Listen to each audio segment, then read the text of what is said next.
We'll start studying on selected theological themes. There are few theological themes we selected to cover in this course. So we'll start today and we'll try to finish two if we can.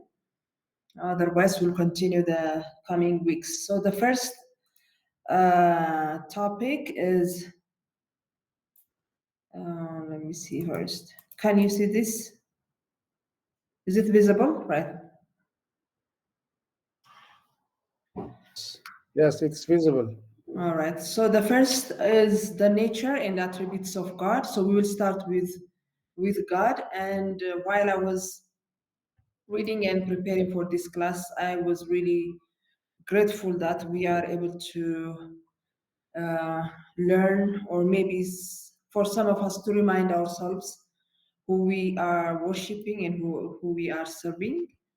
It's incredible how God revealed Himself in the Bible with a simple, very uh, close to our hearts and who we are. He revealed himself to us. So the for the introduction on this topic, as you all know, when the Bible started in Genesis chapter 1 verse 1, it says, "In the beginning, God created the heavens and the earth." So this is how the Old Testament opens, and it's a kind of declaration that whatever is happening next to, in the following pages and chapters, it's a story of God. It's not necessarily story of the Israelites. It's not necessarily the story of human beings as a whole, and also the story of Satan or the devil. It is the story of God, how God created human beings and all the universe, and also how He provides, how He rules and administers his creation. So the first chapter, the first verse of the Bible is kind of declaration of God. And this idea of God it's an overwhelming concept. It is emphasized in the Old Testament. Uh, and One thing that really is surprising, or maybe when I read this, I was really happy to read it. And it says there is a belief that God exists.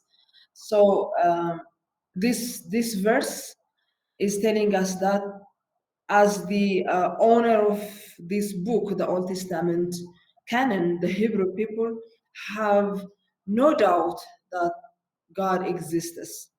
So there is the belief that God exists in their account. And uh, throughout the Bible, from the very beginning, there is no concrete effort anywhere in the Old Testament to prove the existence of God. So they were not trying to prove that God exists. It is a presupposition, it's an assumption, it's a belief that God really exists. So this verse is very powerful verse.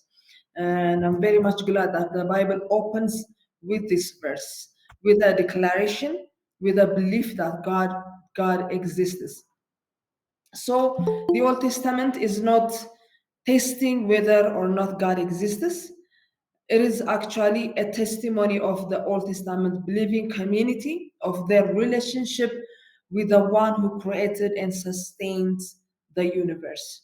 So it is their story, the story of their relationship with God. They are telling us that they have that relationship with that intimate relationship with God. So it's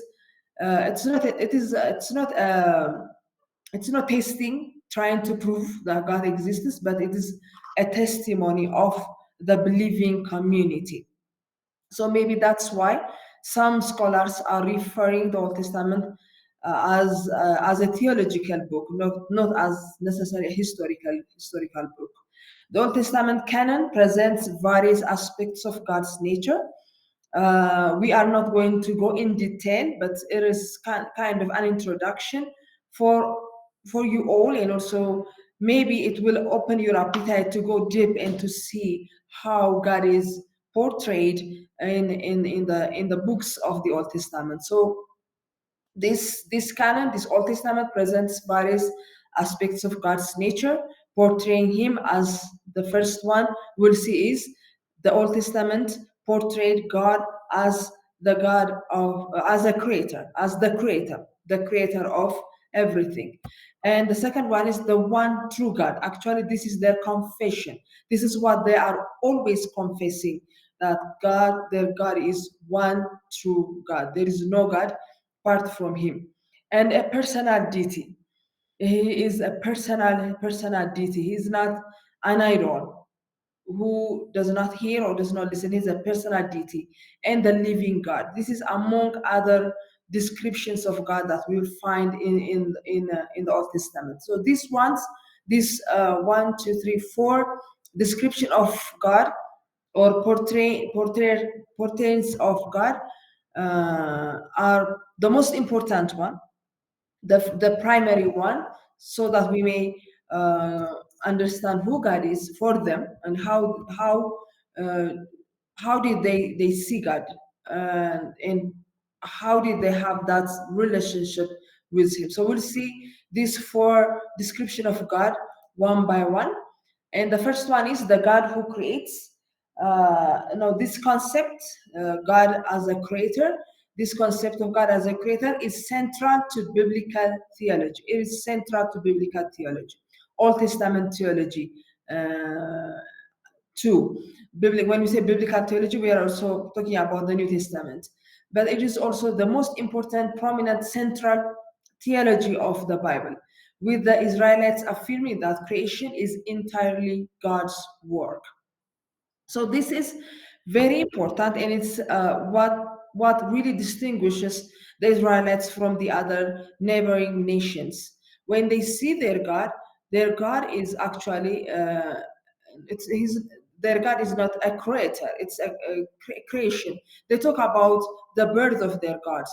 They talk about the beginning of their gods. But for the Israelites, this concept of God as a creator is a central theology, and also it is they are affirming that all creation is entirely God's work. He is the creator of all universe. Genesis 1:1, as we said, highlights his uniqueness and also sovereignty by declaring that God made the heavens and the earth.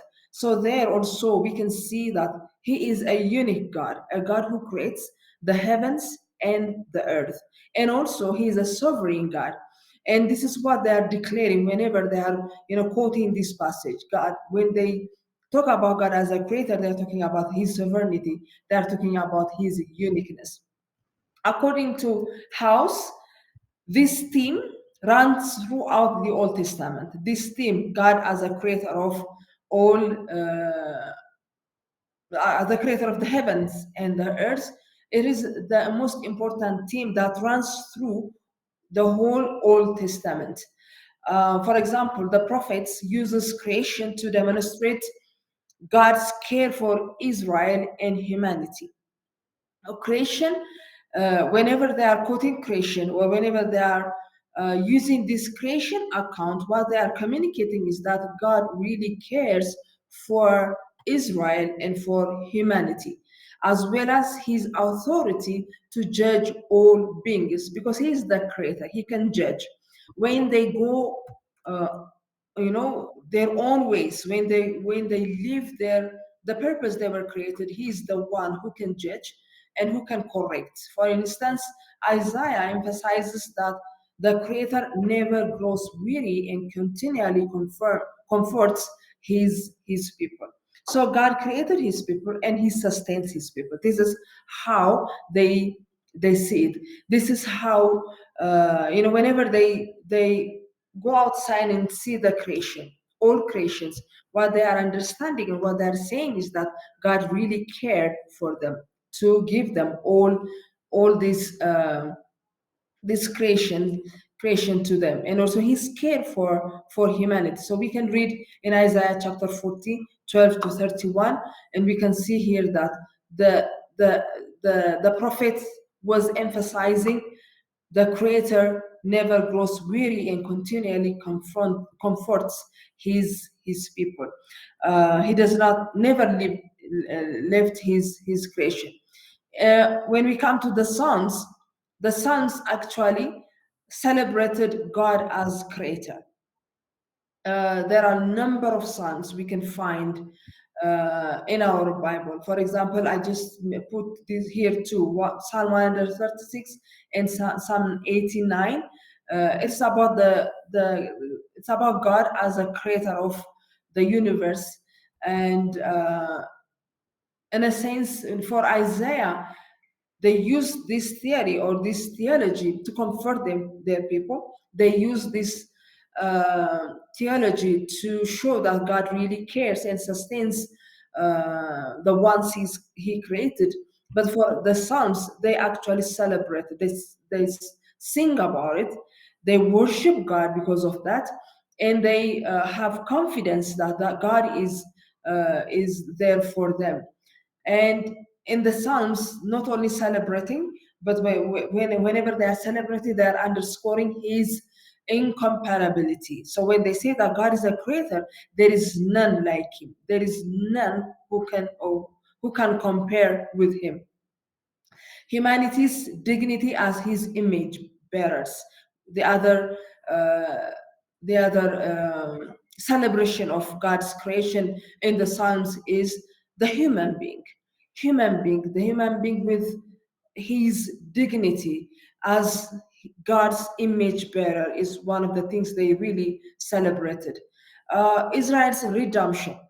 Israel's redemption is actually celebrated as an act of creation of God. Now, when God created this nation, and also He redeemed. Now, when He created, He redeemed them. By redeeming them from the Israelites, He created a nation for Himself. So, whenever they are celebrating God's redemption, they are actually celebrating God as a creator and His enduring covenant with David's line. There also, God is celebrated as the creator of this important covenant, which is going to go. It is going to be an everlasting covenant with the people of Israel.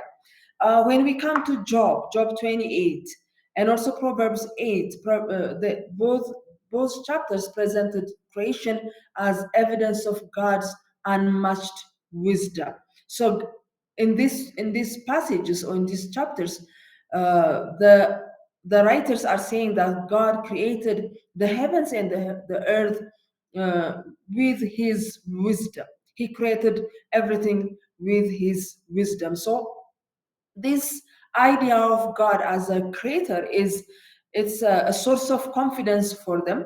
It is a source of comfort for them. It is what they really celebrated. It is the most important central part of their theology. So it runs through the Old Testament. It is not only happening in Genesis chapter 1 and chapter 2 and we leave it there. No, they take it with with them. It is part of their story, and actually it's part of who they are.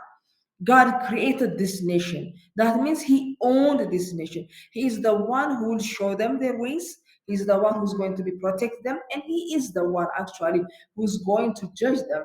So this idea of God, a creator, is the most important uh, topic or maybe theology for the Israelites. It is how they understand their relationship with God.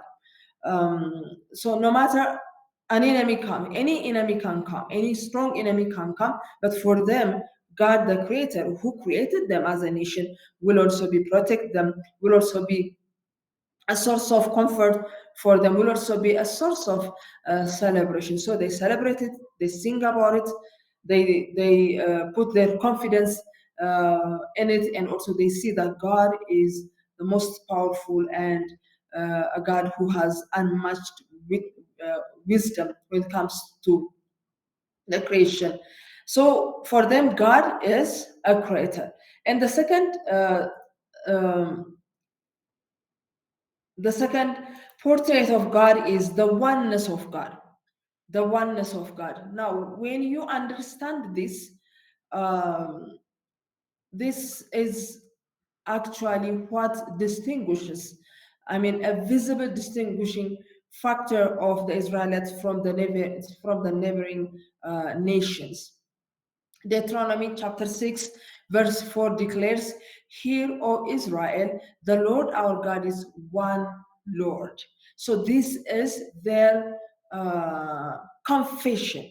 Every Israelite confesses this almost every day. Hear, O Israel, the Lord our God is one God.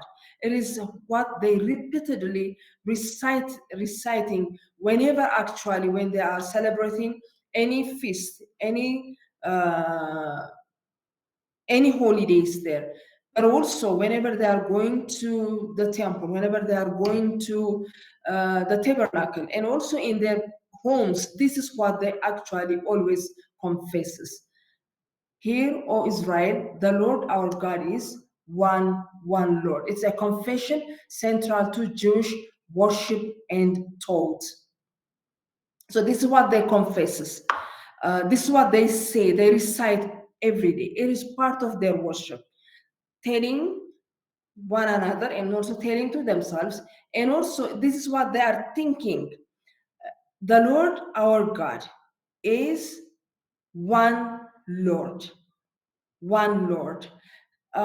So this is most important confession of the Israelites. It is part of their worship and also it's part of their thought. When it comes to its meaning, scholars uh, differ on its meaning in Old Testament theology. Some of the scholars viewed this confession as an acknowledging the Lord as Israel's God while allowing for existence of other deities. What they are saying is that yes, they are acknowledging God or acknowledging the Lord as Israel's God while allowing for the existence of other deities. So what they are saying is that other nations have their own deities, but we have our own deity, our own God. So for Israel, it is an acknowledgement of their own God. For Israel, there is only one God, but of course, other gods or other deities existed. This is how they believe. Some scholars are saying like this, while others believe the Lord was supreme for Israel, but other nations had their own gods. So yes, the Lord is supreme for Israel. Other nations had their own gods. The difference with this is that for some scholars, what they are saying is that acknowledgement of the Lord as Israel's God and allowing for the existence of other gods, when we see their stories, sometimes we see kind of syncretism. If you noticed, yes, they do have their own God. They go in the temple, they worship Him, but also they build some shrines, some altars for other gods. If you remember, like whenever one religious person raises and tries to purify the nation, what they are going to do is they're going to destroy all these altars, all these shrines, images they are putting in their homes, in their villages, and outside of the temple. So yes, they acknowledge God, but there is also a belief that other gods existed. But for others, scholars are saying that yes, they believe that the existence of other nations or the existence of gods in other nations, but for them the supreme one is God. So there are those who you know separated themselves from worshiping other gods, having other gods in the midst of their daily life, but only honest, only worshiping one God. Ultimately, the phrase came to affirm that the Lord alone is the true God, with all other so called gods being powerless idols. So, no matter what the scholars are saying, ultimately, the Lord alone is a true God. When they say that the Lord, our God, is one God, what they're saying is he is the true God, but there are also idols. Now, this idea, this theme of God's oneness and supremacy is echoed in passages such as, you can read in these passages and see that the Lord God, or this theme of God's oneness or supremacy is also portrayed here. Um, Somewhere in the slides we'll see that, but um, even some scholars are saying that the the law, the Ten Commandments, the first law, እግዚአብሔር አምላክን ብቻ አምልክ የሚለው law is also telling us that there is a tendency, or there is a belief in the nation, that there are some other deities, that there are some other gods, powerless. They may even call them powerless idols, but there is an understanding, a belief that there are other gods. So that was why God was telling them, worship only me, እኔም ብቻ አምልኩ የሚለውን ትእዛዝ ህግ የሰጣቸውም እንደዚህ አይነት ቴንደንሲ እንዳላቸው የሚያሳይ ነው። ሶ in Deuteronomy, Moses was telling them, now Deuteronomy is the last book he wrote. It is a kind of essay he wrote for the Israelites, a kind of a reminder, telling them again what God did for them, and reminding them that how they should have that relationship with Him. So He is telling them, reminding them again that for the Israelites, the Lord their God is one true God. This God is also a personal God. Now, when you talk about personal, no, this phrase is usually associated with the New Testament believers. But it's also interesting to see this portrait or description of God in the Old Testament. The Old Testament portrays the God of Israel as personal, with human-like qualities, such as speaking. For example, in Genesis chapter 1, verse 3, he said, let there be light, and there was light. So he is the God who speaks. He's a personal God. A God who hears in Exodus, a God who smells in First Samuel, the God who sees, the God who expresses emotion in Zephaniah and Ezekiel. So in all these books, from the very beginning, from Genesis up to the last books of the Bible, in poetic or in prophetic books, they see, or they portray God as a personal God, the God who feels, God who sees, God who hears, and God who expresses emotions. Scholars note that while these traits suggest God's ability to relate to people, they also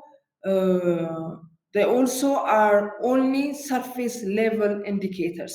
Now, some scholars are saying these are surface level indicators of this quality of God, a personal God.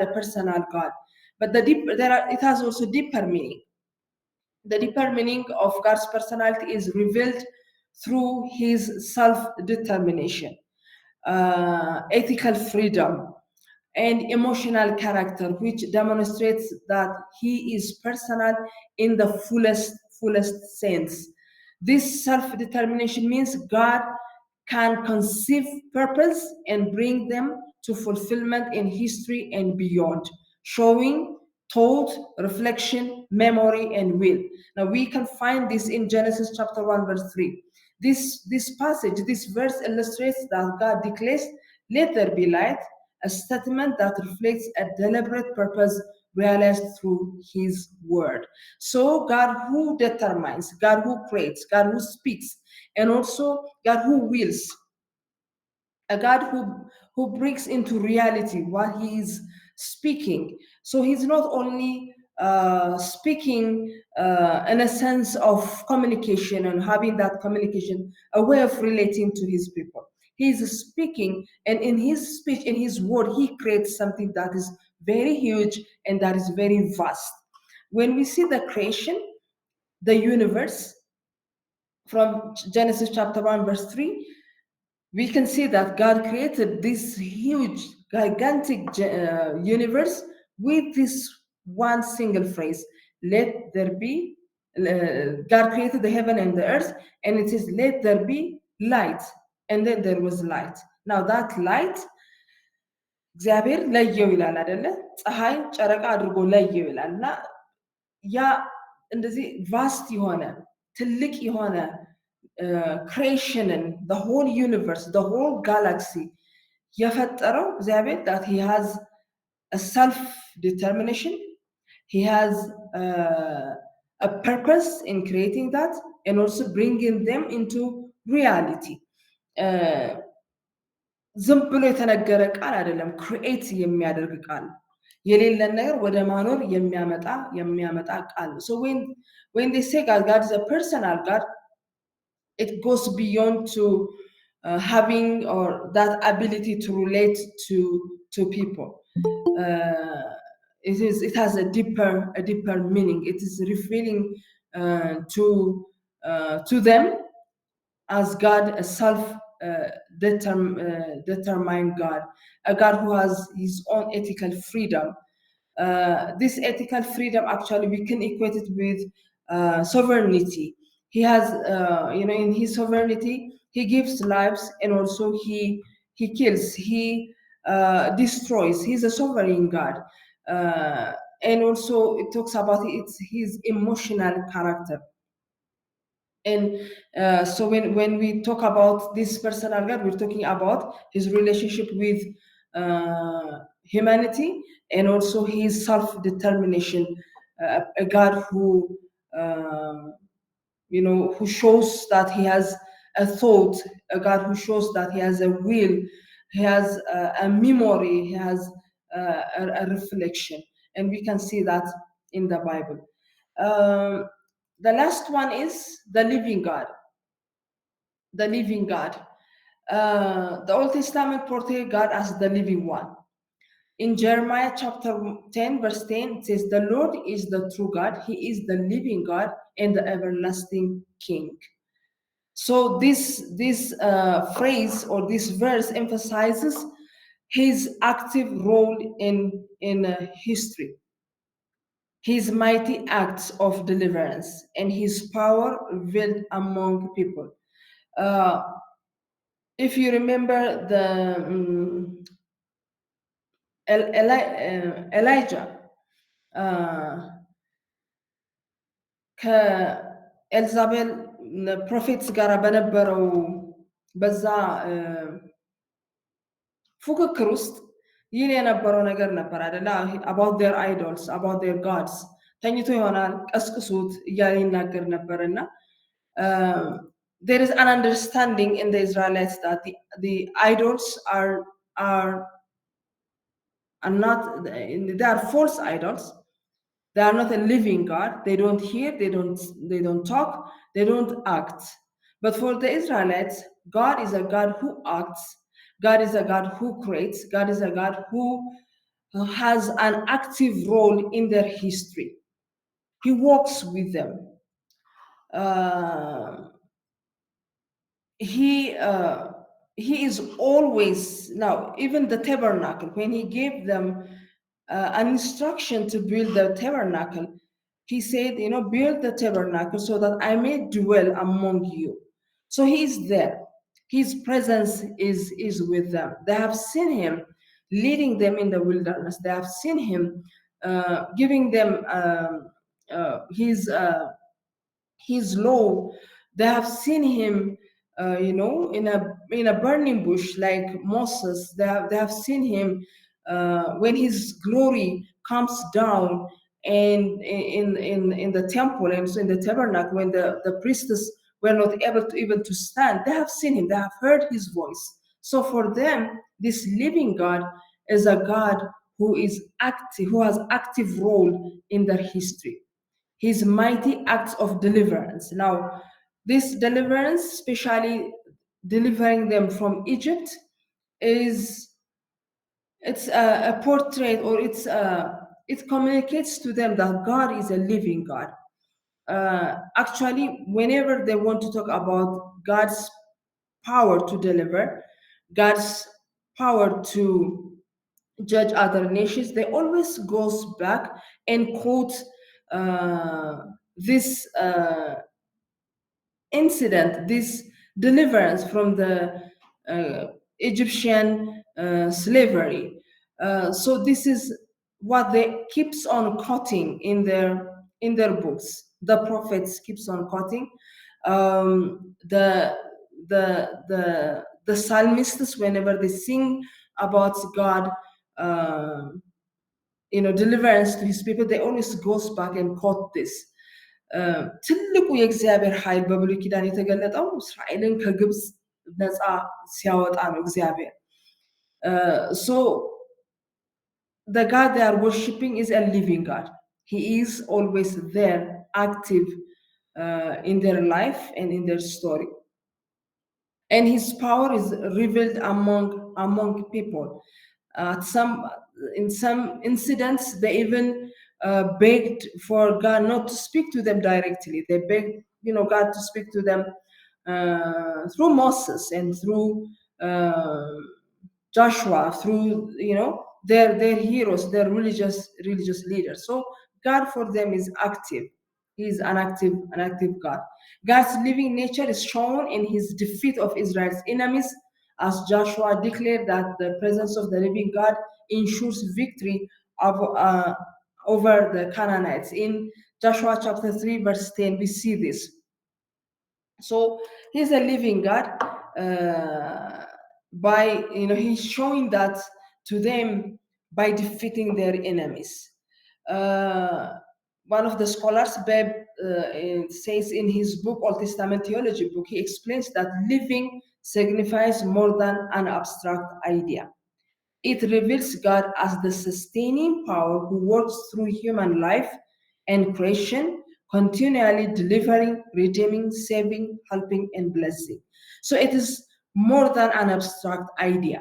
It is not an idea, it is an actual experience for them. They have seen him delivering them, they have seen him in their life, in creation, as he's sustaining the whole creation, continuously delivering them, redeeming them, always saving them from their enemies, helping them, and also blessing them. Now, these blessings is always seasonal አይደል? ፀሐይና ጨረቃ እንደሚፈራረቁ ልክ ወቅት እንደሚፈራረቅ በቃ ሲዘሩ ሲያጭዱ ያ ሁሉ ነገር እግዚአብሔር ሕያው አምላክ ነው የሚለውን ነገር የሚያሳያቸው ነው። So who they are, their very existence is it's an experience of this living God. So እግዚአብሔር ሕያው አምላክ ነው ሲሉት it's not an abstract. It is not just a confession. It is a lived experience. They have seen him being a living God. So these four are very important portraits of God we see in the Old Testament. Very important one. But if we want to know more about God, we need also to consider the names of God. We need to consider this. Now, God's name is a revelation of his personality, a revelation of who he is to them. Now, through his name, he communicated to the Israelites who he is. The very essence of God is communicated in his names. So belief in the existence of God is shared across many religions, each using different names for the supreme being. Any nation with a religion always shares a belief that God exists. Now, whoever that God is for them. So they each one associated this God with names. Now, naming God or giving God a name or maybe calling God with different names is not as such unique to the Israelites. Even other nations have names for their idols, names for their gods. In the Old Testament, God is referred to by various titles, including Elohim, El, Yahweh, and Adonai. These are most important, very important names we can find in the Old Testament. So the first one is Elohim. It can mean God or gods. If you noticed, it is in a small letter. So Elohim could also be given to other idols. Not necessary. It's not a name given to the Israelites God. It can also mean, it can also be given to other gods. So if you read other nations history, you can find this name given to their gods. It often refers to God in Genesis chapter 1 verse 1, in Exodus and Deuteronomy and Isaiah. I encourage you to go ahead and refer these passages.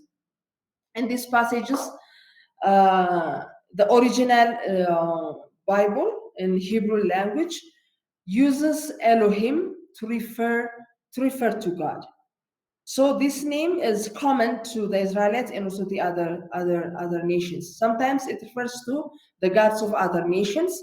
Even in our Bible, in Exodus chapter 12, in Joshua, in Psalms, in Jeremiah, even in our Bible, we can see that this name is used to refer to other gods. In Genesis chapter 1, verse 1, the Hebrew word Elohim used for God, and it's a word which is plural. It has a plural form, and because of this, sometimes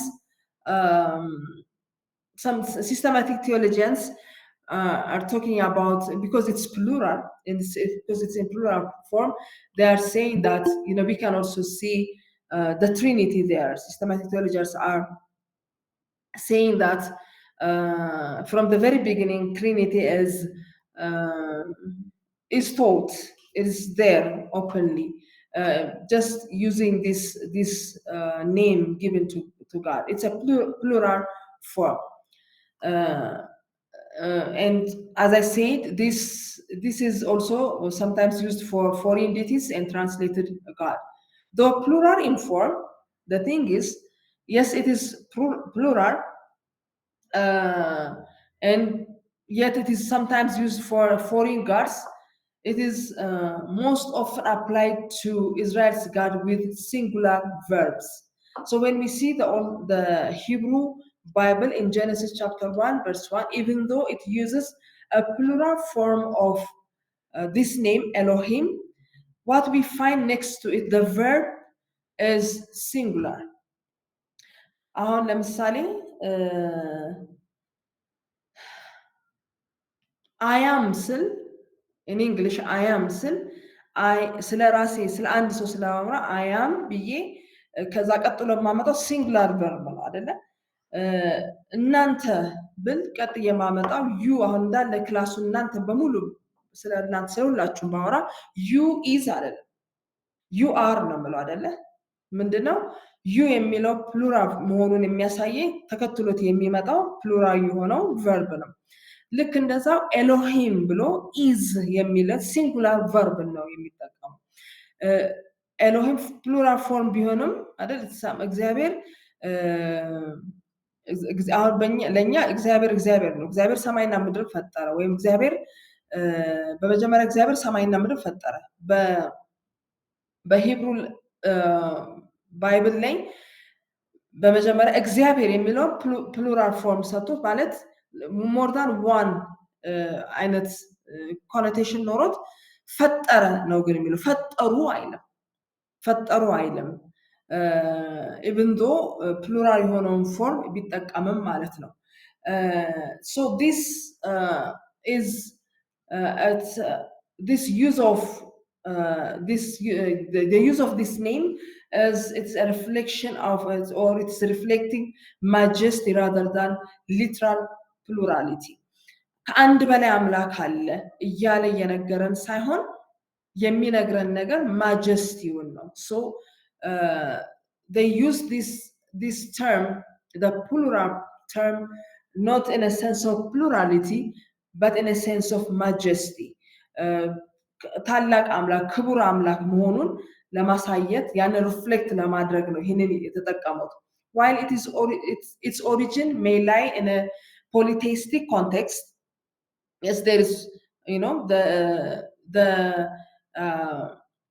the nation there, or even the Israelites there.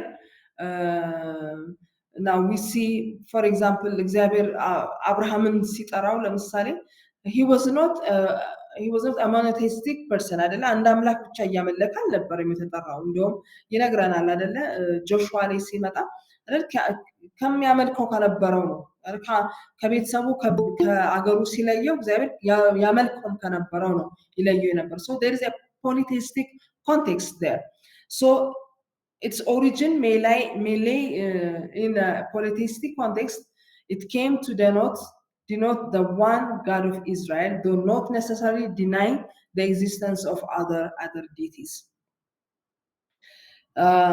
And in Christianity, this thought has been linked to Trinity. So if you had already your systematic theology class, it is linked to Trinity. Some disagrees with this, some agrees. So you can have that discussion and debate. Is it really showing that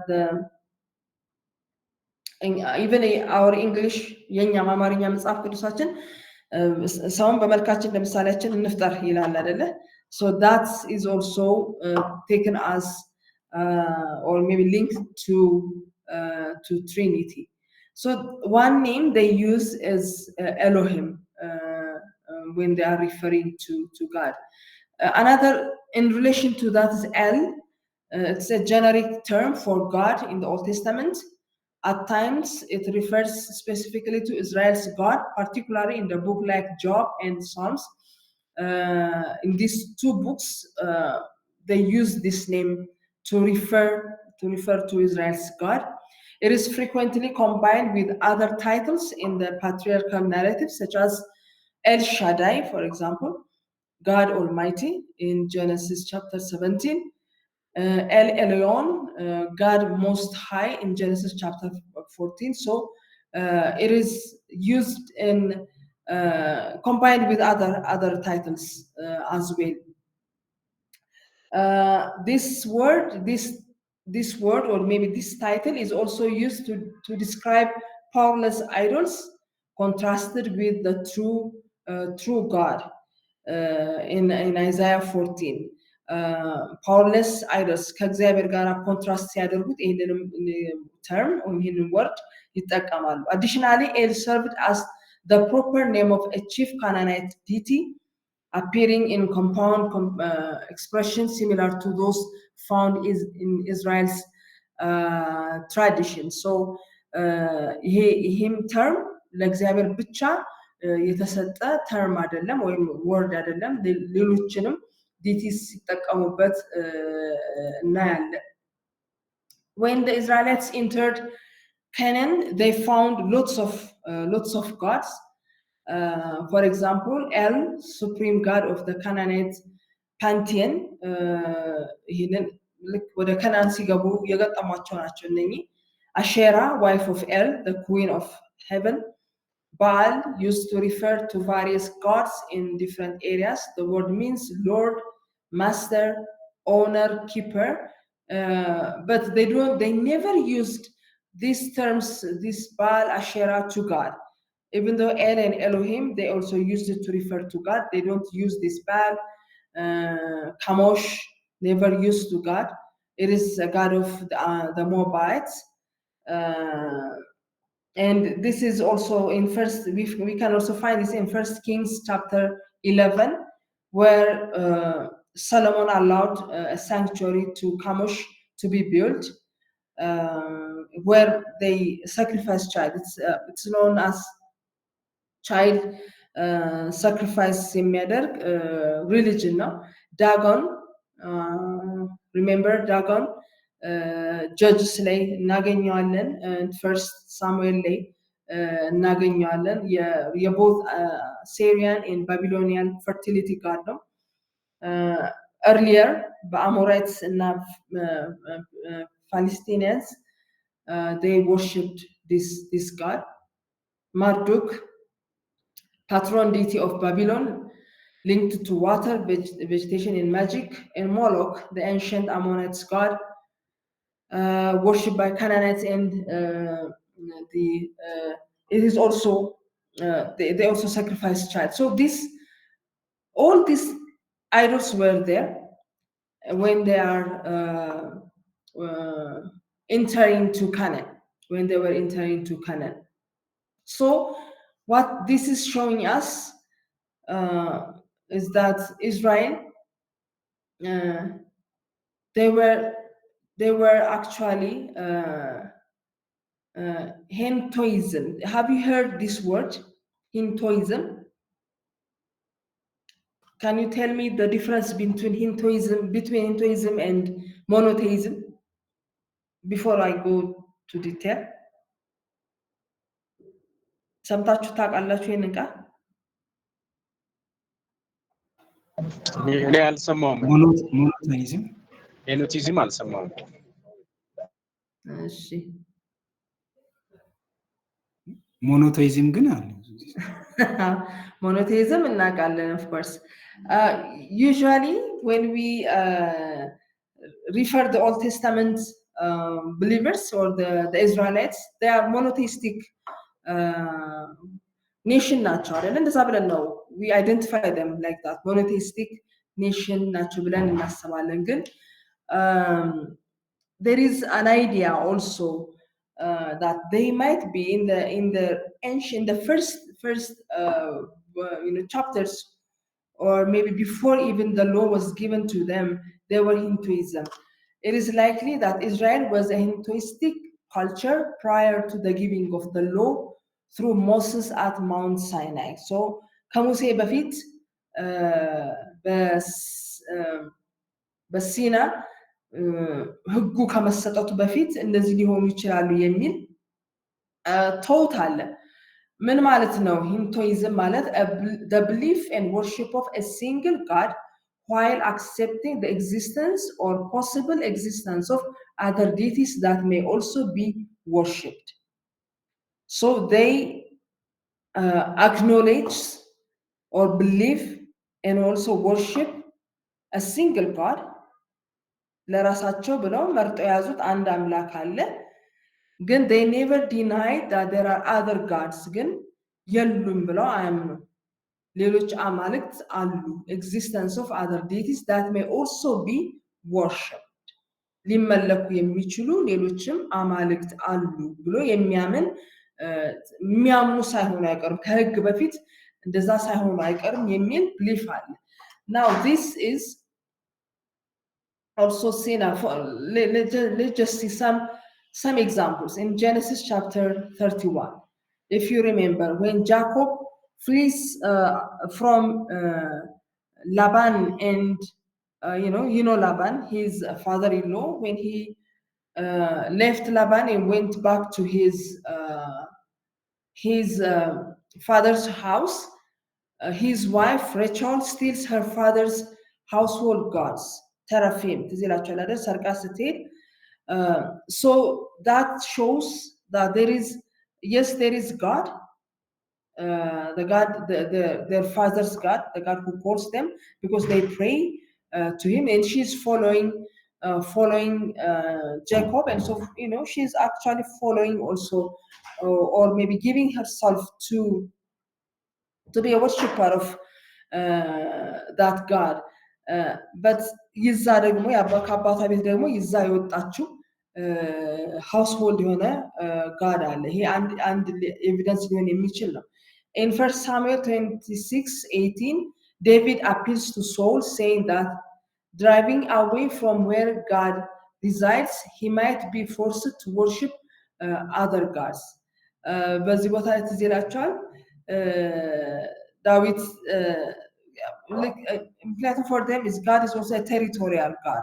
I mean their gods are territorial. So ከእስራኤል ገፍቶ ባስወጣው ቁጥር ሌሎች ጋር አማልክትን እንዲያመልክ እያደረገው እንደሆነ ሲለምን ይታያል። ሶ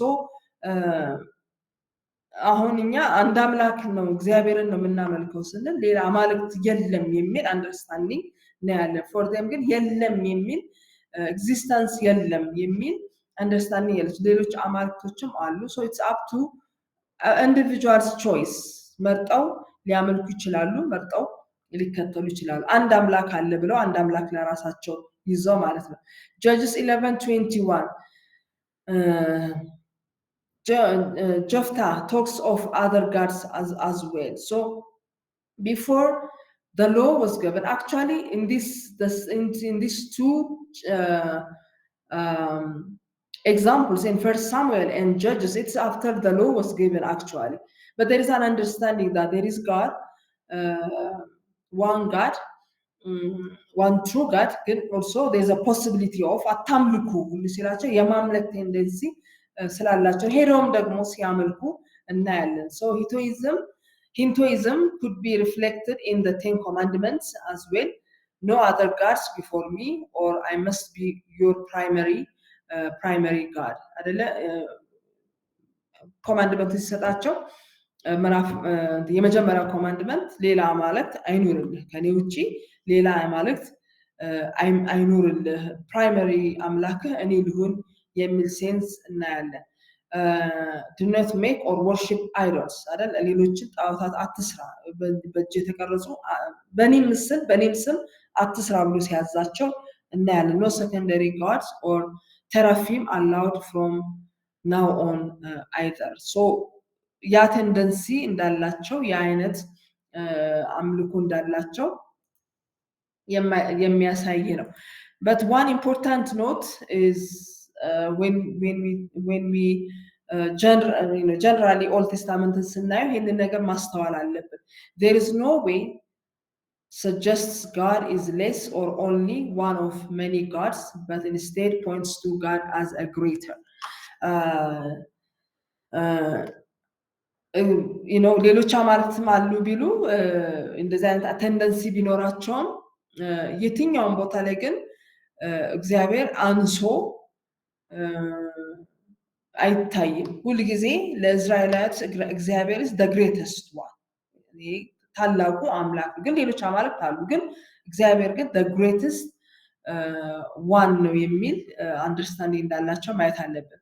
there are spiritual beings, demons and angels that have been worshipped and could be other gods even though they were created by God who has himself uncreated. so እግዚአብሔር የፈጠራቸውን ራሱ አማልክትን ኤንጀልስን ዲመንስን ፕሮባብሊቲ ሊያመልኩ ቢችሉም የሚያዩት እንዴት ነው? እንደ ክሬትድ ቢንግ ነው እንጂ እንደ ክሬተር አያቸውም። ኦንሊ ጋድ ራሱ መፍጠር የማይችለው ያልፈጠረው እግዚአብሔር የሁሉ ፈጣሪ የሆነው እግዚአብሔርን አልቲሜት ኦር ሜይ ቢ ግሬተስት ክሬተር ኦፍ ኦል የሚል እምነት አላቸው። ኢፍ አዘር ካልቸርስ ሃድ ጋድስ that looked or sounded like Yahweh, such as El, rather than disproving God, it seems this might have been unclear glimpse of God reflected in imperfect local beliefs, like the flood story which exists worldwide. So some Old Testament students have difficulty when it comes to finding other stories similar to the stories we have in our Bible. ለዚህ እነኛን ስቶሪዎቻቸውን አሁን ለምሳሌ the flood story ኤል ከሚባል አማልክታቸው ጋር አገናኝተው ሲጻፍ ሲያይ who is copying whom የሚል እንትን ስላለ የሌላ ካልቸር ስላለ ያ ብዙዎችን ሲያስቸግር እናያለን። but for the Israelites this does not disprove God. እግዚአብሔር የለም ወደሚል አንደርስታንዲንግ ውስጥ አይመጡም። ግን ሌሎች አማልክቶች ውስጥ ሌሎች ኔሽኖች ውስጥ አማልክት ወይም አምላክ እንዳለ ይረዳሉ። so when it comes to names of God በጣም ለነሱ ለእስራኤላውያን ፐርሰናል የሆነ በጣም የተወደደ ብዙም ቦታ ላይ ደግሞ ሲጠቀስ የምናየው ግን የእግዚአብሔር ስም አለ። ፐርሰናል ኔም ኦፍ ጋድ ያህዌ የሚለው ያህዌ የሚለው it is a personal name of God revealed to Moses. Now we don't find this name in Genesis, Yahweh, the name Yahweh. In Exodus chapter 3 verse 14 and in Exodus chapter 6 verse 3 we find this. It's a personal name of God revealed to Moses, and it was God who revealed this name to Moses. ማን ላከኝ ልበል ማን የላከ ቢሉኝ ማን ብዬ ልናገር ሲል ሙሴ ለእግዚአብሔር ለሙሴ እኔ አያም ዋያም አይደል እኔ ነኝ ብሎ ራሱን ለሙሴ የገለጠበት ፐርሰናል ኔም ኦፍ ጋድ this name Yahweh is very much appreciated and also very much used in the Old Testament. It appears more than 6,000 times in the Old Testament, the name Yahweh. It is written with 4 Hebrew consonants, YHWH, known as the tetragrammaton. So the Hebrew, actually the Hebrew language does not have vowels. Vowels during the intertestamental period, the Masoret የሚባሉት ናቸው ቫውልስን ክሬት ያደረጉት አናባቢዎችን ያስገቡላቸው እንጂ ኦሪጂናል የሂብሩ ኦልድ ቴስታመንት መጽሐፍ ኦሪጂናል አግኝታችሁ ብታገኙ ቫውልስን አታዩም። ያህዌ ለምሳሌ ከላይ መጀመሪያው ሴንቴንስ ላይ ኦር ሜቢ ሄዲንጋችን ላይ ያህዌ የሚለው ቫውልስ አሉ አይደለ? ኤ አለ፣ ኢ አለ። እነኚህ የሉም ኦሪጂናል ላንጉጅ ላይ ቫውልስ ላይ ቫውልስ በኋላ ነው ክሬት የተደረጉት። ቫውልስ ደግሞ እንደ እንግሊሽ ላንጉጅ አሁን ይሄ ትራንስሊትሬሽን ስለሆነ ነው ኤ ኤንድ ኢ የሚለውን ነገር ያገኘ ነው እንጂ እንደ እንግሊሽ ላንጉጅ ወርዶቹ መሃል ላይ የምናገኘው አይደለም። ቫውልሶቹ ወርዶቹን እነኚህን እንዳይነኩባቸው በዶትስ ነው የሚገልጿቸው። ወይ ከታች ያደርጉታል፣ ወይ ከጎን ያደርጉታል፣ ወይ ከላይ ያደርጉታል። ግን it has its own vowel አናባቢዎች እንደዛ አድርገው ነው ያስገቡት። እንግዲህ ሂብሩ ከተማራችሁ ማለት ነው።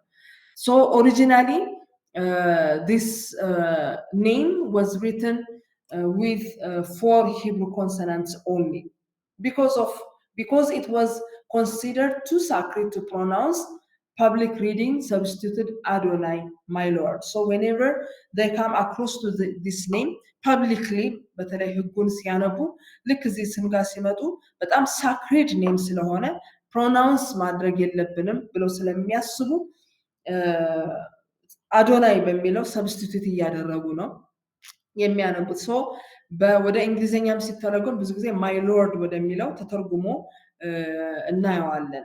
ሶ ኢትስ አ ሰብስቲቱሽን አዶናይ ምን ማለት ነው በኋላ እናየዋለን፣ ግን ሰብስቲቱት አድርገው በዚህ ሲያነቡት እናየዋለን። ሶ because of this belief that they should not pronounce this name, no one actually knows for sure how one should pronounce this name Yahweh የሚለው ነገር ፕሮናንሴሽን ብዙ አይታወቅም።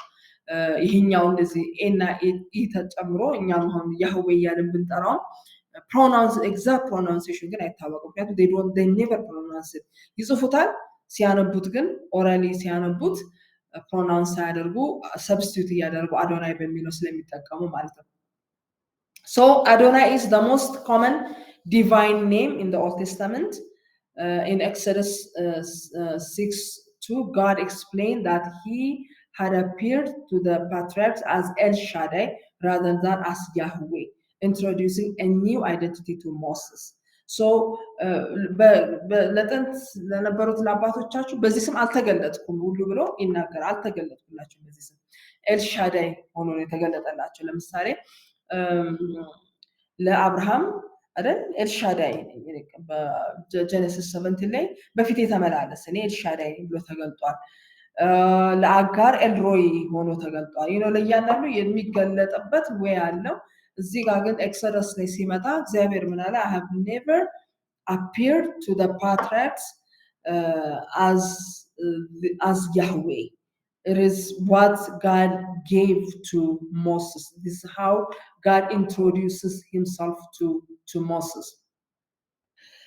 But that does not mean that the God of the patriarchs and the God of Moses are not the same የሚለውን ነገር ግን አያመጣም። The God of the patriarchs and the God of Moses are understood to be the same, though called by different names. በተለያየ ስም ቢጠሩም ግን it's the same. So ሁሉንም እንደየደረጃው እንደየምንችለው እግዚአብሔር ራሱን እየገለጠ እንዴት እንደሄደ የምናይበት ወይ ነው ማለት ነው። As Rowley observes in his book, the name Shaddai eventually fell out of regular uses. El Shaddai የሚለው ሻዳይ የሚለው regularly መጠቀም ማለት እያቆመ እንደውም I think probably the first the patriarchs time ላይ ብቻ በደም ጥቅም ላይ እንደነበረ ግን በኋላ ፌድ እያደረገ የመጣ ስም እንደሆነ ይናገራል። ሞስትሊ እንደውም ፖኤቲክ የሆኑ ማቴሪያሎች ላይ ዶክመንትስ ላይ ብቻ ነው የምናገኘው። ኤሊዮን የሚለው ኤሊዮን ኤልሻዳይ የሚሉት እነኚህ ሻዳይ እና ኤሊዮን የሚሉት ስሞች ፌድ እያደረጉ መጥተዋል። ግን አንዳንድ በአብዛኛው የምናገኘው ፖኤቲክ የሆኑ ማቴሪያሎች ላይ እንደሆነ ይህ ሰው ይናገራል። Importantly, there was never any sense of division between the patriarchs' God and Moses' God. Their identity was fully unified. So it is a revelation of God, a higher revelation of God. አሁን ለሙሴ በለጥ ያለ revelation ሰጠው እንጂ የተለያዩ ሁለት አማልክት ወይም አምላክ አሉ ማለት ግን አይደለም። የእነ አብርሃምም አምላክ የሙሴም አምላክ አንድ አምላክ እግዚአብሔር ስለሆነ ማለት ነው። ሶ እግዚአብሔር በዚህ ስሙ ተገልጦ እናየዋለን። As a personal God, there are ways God appeared in the Old Testament. Personal God ነው ሲባል እግዚአብሔር ለእስራኤላውያኖች በብሉይ ኪዳን የተገለጠበት ወይ አለ። The first one is the God who is Yahweh. I am who I am, and I will be whom I will be. This is እኔ ነኝ በቃ who is በቃ እኔ ነኝ የሚለው ብሎ የገለጠበት ነው ይሄ ቦታ ላይ። This meaning of I am is self-existence እንደሆነ የሚናገር is self-existent, non-contingent, absolute የሆነ አምላክ ነኝ። Independent, eternal, absolute, unchanging and unchangeable አምላክ ነኝ የሚለውን ነገር ኮሚኒኬት ያደረገበት። So it has all this meaning.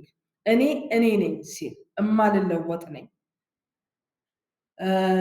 አብሶሉት ነኝ፣ ኢተርናል የዘላለማዊ ነኝ፣ እኔ ኢንዲፔንደንት ነኝ፣ ሰልፍ ኤግዚስት ማንም የማያስፈልገኝ እኔ ነኝ ብሎ ራሱን ለሙሴ የገለጠበት ነው። ሶ as a personal God, as Yahweh አንዱ የተገለጠበት ወይ እንዴት ነው ለህዝቡ? the God who is self existent እና ኢንዲፔንደንት የሆነ ጋር። ሁለተኛው the God who is holy other, ሌላ ተመሳሳይ የሌለው አምላክ ሆኖ ተገልጧል። ትራንሰንደንሲውን ያሳያል። ትራንሰንደንሲ ኦፍ ጋድ አይዛያ 55 እናገኛለን። ትራንሰንደንስ ስንል God is above, other than, and distinct from all his creation. He transcends it all. So Yahweh የሚለው ይሄ ያህዌ የሚለው ፐርሰናል ጋድን እግዚአብሔር አንዱ የገለጠበት ወይ ምንድነው? he is totally holy other, transcendent ነው። በፈጠረው አሁን ሌሎች እንትኖች አሉ ሲስተማቲክ ቴዎሎጂ ጥናታችሁ ላይ ወይም ትምህርታችሁ ላይ ካስታወሳችሁ አይደል? ኔቸር ውስጥ የሚገኝ የተለያዩ አይነት ስሞች ያላቸው አማልክት አሉ ወይም እምነቶች ብሊፎች አሉ። When it comes to God as Yahweh, as personal God, he is totally holy other, transcendent God ነው። ከፈጠረው ፍጥረት በላይ የሆነ other than የሆነ distinct የሆነ ምጡቅ የሆነ አምላክ እንደሆነ የሚያሳይ በዛ way ራሱን አሳይቷል። But not only transcendent but also eminent የሆነ eminence ደግሞ ያሳያል። God who sees the eminency of God. ኤልሮይ ፎር ኤግዛምፕል ለምሳሌ ኤልሮይ የሚለው the God who sees ይህ ደግሞ የሚቀርብ ደግሞ አምላክ ነው። ጀነሲስ ቻፕተር 16 ላይ the God who sees eminence, God is near, he is always present within the universe and available to his people, though he is other than and distinct from all creation. ይሄ እንግዲህ የእግዚአብሔር መለኮትነት ነው አይደል? የምናመልከው አምላክ ከፈጠረው ዓለም ምጡቅ ነው፣ የላቀ ነው። it's other than the nations, the universe, but also he is eminent, very close to even for individuals. በጣም ማይነር ለሚባሉ individuals ራሱ close የሆነ አምላክ ነው። so this is one way of God also revealed himself to his people. A God who speaks, the revelation of God. Revelation, the revealing or disclosing of truth or knowledge through communication with God. ስለዚህ እግዚአብሔር ራሱን የገለጠበት ወይ አለ። ጀነራል ሬቨሌሽን እንለዋለን፣ ስፔሻል ሬቨሌሽን ብለን እናወራለን እኛ። ጀነራል ሬቨሌሽን God's witness to himself indirectly in history, in nature, in human reason and conscience. Now this is very fascinating for me. When we talk about general revelation, we always associate it with nature አይደለም? በተፈጥሮ ውስጥ እግዚአብሔር ራሱን ገልጧል። ግን the way he revealed himself in history ከእስራኤላኖች አብሮ ወክ እያደረገ በታሪክ ውስጥ ራሱን የገለጠበት ወይ ስታት ጀነራል ማንም ሊክደው የማይችልን ነገር እግዚአብሔር ሲያሁን ለምሳሌ የኤርትራን ባህር ከፍሎ ማሻገሩ ለእስራኤላውያን ብቻ የተገለጠ ወይም እነሱ አምላክነቱን የተረዱበት ነገር ብቻ አይደለም። that story, that incident, that event also ተሰማ አይደለ? ሌሎች አማልክቶች ተሰማ የልዑል አምላክ ባሪያዎች እየተባሉ እንዲፈሩ ያደረጋቸው ያ እግዚአብሔር ራሱን በዛ ሂስትሪ ውስጥ የገለጠበት ነው። so that is also a general revelation ሌላውም ኔሽን ቁጭ ብሎ የሚያየው ማለት ነው። in human reason ሮሜ ምዕራፍ 1 ላይ ይነግረናል። in human reason and in human conscience, that's a general revelation. ሰው ኮንሽሱን ነግሌት ካላደረገ በስተቀር ኮንሽሱ በኃጢአት ምክንያት ተደብድቦ ካልሞተ በስተቀር አምላክ አለ የሚል ነገር ውስጡ አለ። in human reasoning አለ። all these things are a general revelation of God. so God as a personal Yahweh, as a personal God በእንደዚህ አይነት መልኩ ራሱን ለሰዎች ቅርብ አድርጎ ሲገልጥ እናያለን። and special revelation directly revealed በቃሉ ውስጥ especially in scripture የምናየው ነገር ነው። further ደግሞ እኛ ስናየው በክርስቶስ ኢየሱስ የገለጠውንም ነገር እንደ ስፔሻል ራሱን በኢየሱስ የመገለጡ እንደ ስፔሻል ሬቨሌሽን እናያለን። another way God who አክት የሚያደርግ የሆነ ግዑዝ የሆነ ዝም ብሎ የተቀመጠ ሰዎች በእጃቸው ጠፍጥፎ ያስቀመጡት አይደለም። አክት የሚያደርግ in creation አክት ያደርጋል፣ in calling አክት ያደርጋል። አብርሃምን ጠርቶ ከሀገሩ ከዘመዱ ያወጣል። እስራኤልን ጠርቶ ሙሉ ኔሽን ጠርቶ ከግብጽ ያወጣል። ሰው የሚጠራ አምላክ ነው። ኮቨነንትን የሚሰጥ ኮቨነንት የሚገባ አምላክ ነው። redemption, blessing, provision, all these things are ways God communicates who he is in his actions. አክት የሚያደርግ አክቲቭ የሆነ አምላክ እንደሆነ God who cares, he's a personal God. for example the God of Abraham, Isaac, Jacob ነኝ ብሎ ራሱ ገባኔ አባቶቻቸው የአብርሃም እኔ ነኝ ካለ በኋላ የአባቶች የአብርሃም የይስሐቅ የያዕቆብ አምላክ ነው። personal God. he is also God to Moses አይደል? ያንተም አምላክ ነኝ ብሎታል። he has shared his name with God. አሁን እኔ ነኝ የሚለውን ነገር ለሙሴ ይህንን ስም ሲሰጠው በዚህ ስም ውስጥ ይህን ሁሉ መረዳት ሲሰጠው ራሱን አይደል ለሙሴ እየገለጠለት ሼር እያደረገ ነው። so he cares, he wants Moses, not only Moses, the whole nation to know and to understand him, to really have that relationship with him. God who shows his love, he cares, he shows his love አይደል? ለአባቶች የገባሁትን አስታውሶ አይደል መጣሁ ይላልና በዚህ ሁሉ ውስጥ እግዚአብሔር ራሱን ለህዝቡ ሲገልጥ እናያለን። so far this is what we see. የተገለጠበት way God who is Yahweh, I am, God who is other, transcendent, God who sees, eminent, God who speaks, revelation, God who acts, creation, call, covenant, redemption, blessing, provision, God who cares, personal, intimate, and loving God. በእነኚህ ሁሉ እግዚአብሔር ቅርብ ሆኖ ለህዝቡ ሲገለጥ እናያለን። ሶ የሚያወራ የሚቀርብ የሚናገር አምላክ ነው። this should change our understanding of God, the Old Testament God. ብዙ ጊዜ የሆነ ያለን አንደርስታንዲንግ የኦልድ ቴስታመንቱ ጋድ አዝ ፐርሰናል ጋድ እንደዚህ ህዝቡን የሚቀርብ ጋድ አድርገን አይታስብ። ብዙ ሰዎች ብዙ ክርስቲያኖች የኒው ቴስታመንቱ እግዚአብሔር ስፖይል የሚያደርግ ሞር አባት ኬር የሚያደርግ የሚወድ ተደርጎ ፖርትሬ ይደረጋል በብዙ ስብከቶች በብዙ ትምህርቶች ውስጥ መድረኮቻችን ላይ እንደዚህ እናደርጋለን። ግን ለእስራኤላውያን ግን አባት ነው፣ ወዳጅ ነው፣ የሚወድ ነው፣ ራሱን ሊገልጥ የሚፈልግ ነው፣ እኔ ነኝ የሚያቸው ነው፣ የሚጠጋቸው አምላክ ነው። እና እንደዛም ሆኖ እግዚአብሔርን በብሉይ ኪዳን በእንደዛም ልናየው ይገባል። the other name አዶናይ የሚለው ነው። if you recall ያህዌ የሚለውን ስም ሰብስቲቱት የሚያደርጉበት ነው ብዙ ጊዜ በተለይ ኦራሊ ሲያወሩ ማለት ነው። in the Old Testament Adonai could mean Lord, Master, Lord with a capital letter depending on the context. ስለዚህ ሎርድ የሚለው በስሞል ሌተር ያለው ኤኒ ኦፍ ኮርስ ለእግዚአብሔር የሚጠቀሙታል። ግን ኤኒ ሎርድ በቃ አዶናይ ስንል ማስተር አለቃ የምንለውን ሰው ሁሉ ሊጠቀሙበት የሚችሉ ነው። ግን በካፒታል አራቱም ካፒታል ሌተርስ ወርድስ ሌተርስ አልፋቤት ሲሆን እግዚአብሔርን እንደ ኮንቴክስቱ ሊለዋወጥ ይችላል ማለት ነው። but generally the meaning is Lord, Master ማለት ነው። the plural form Adonai like the plural form Elohim is regularly used with singular verbs and modifiers, so it is best to consider the name as an emphatic plural or plural of majesty. majesty የሚለውን ነገር ለመጠቀም እንደሆነ መውሰዳል። አዶን የሚለው ሲንጉላር ፎርሙ አዶናይ ሲል it's a plural form ግን next to it singular ስለተጠቀመ ልክ ኤሎሂም ላይ እንዳልነው it is most probably is communicating majesty, not plurality. When the plural is formed using a singular possessive ending, my Lord, it always refers to God and occurs over 300 times in the Tanakh in this form.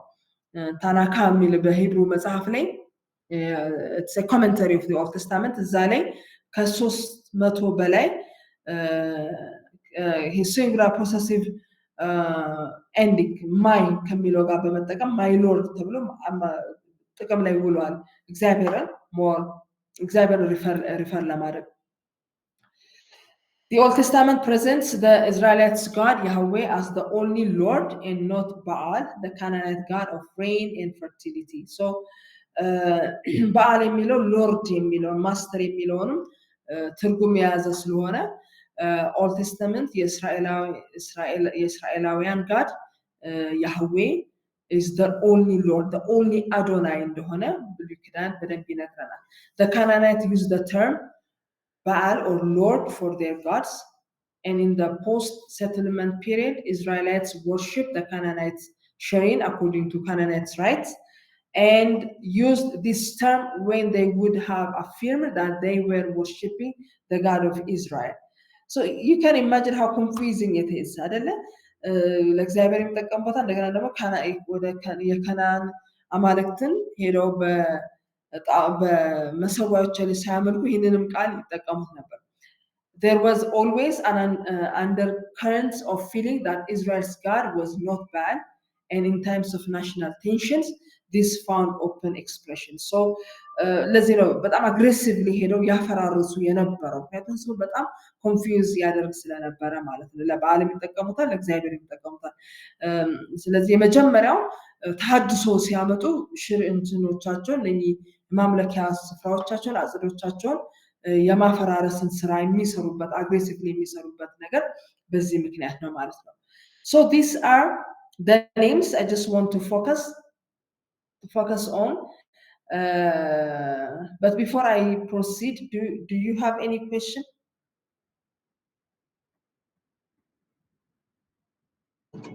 Yes, maybe can I raise one question? እሺ ይቻላል።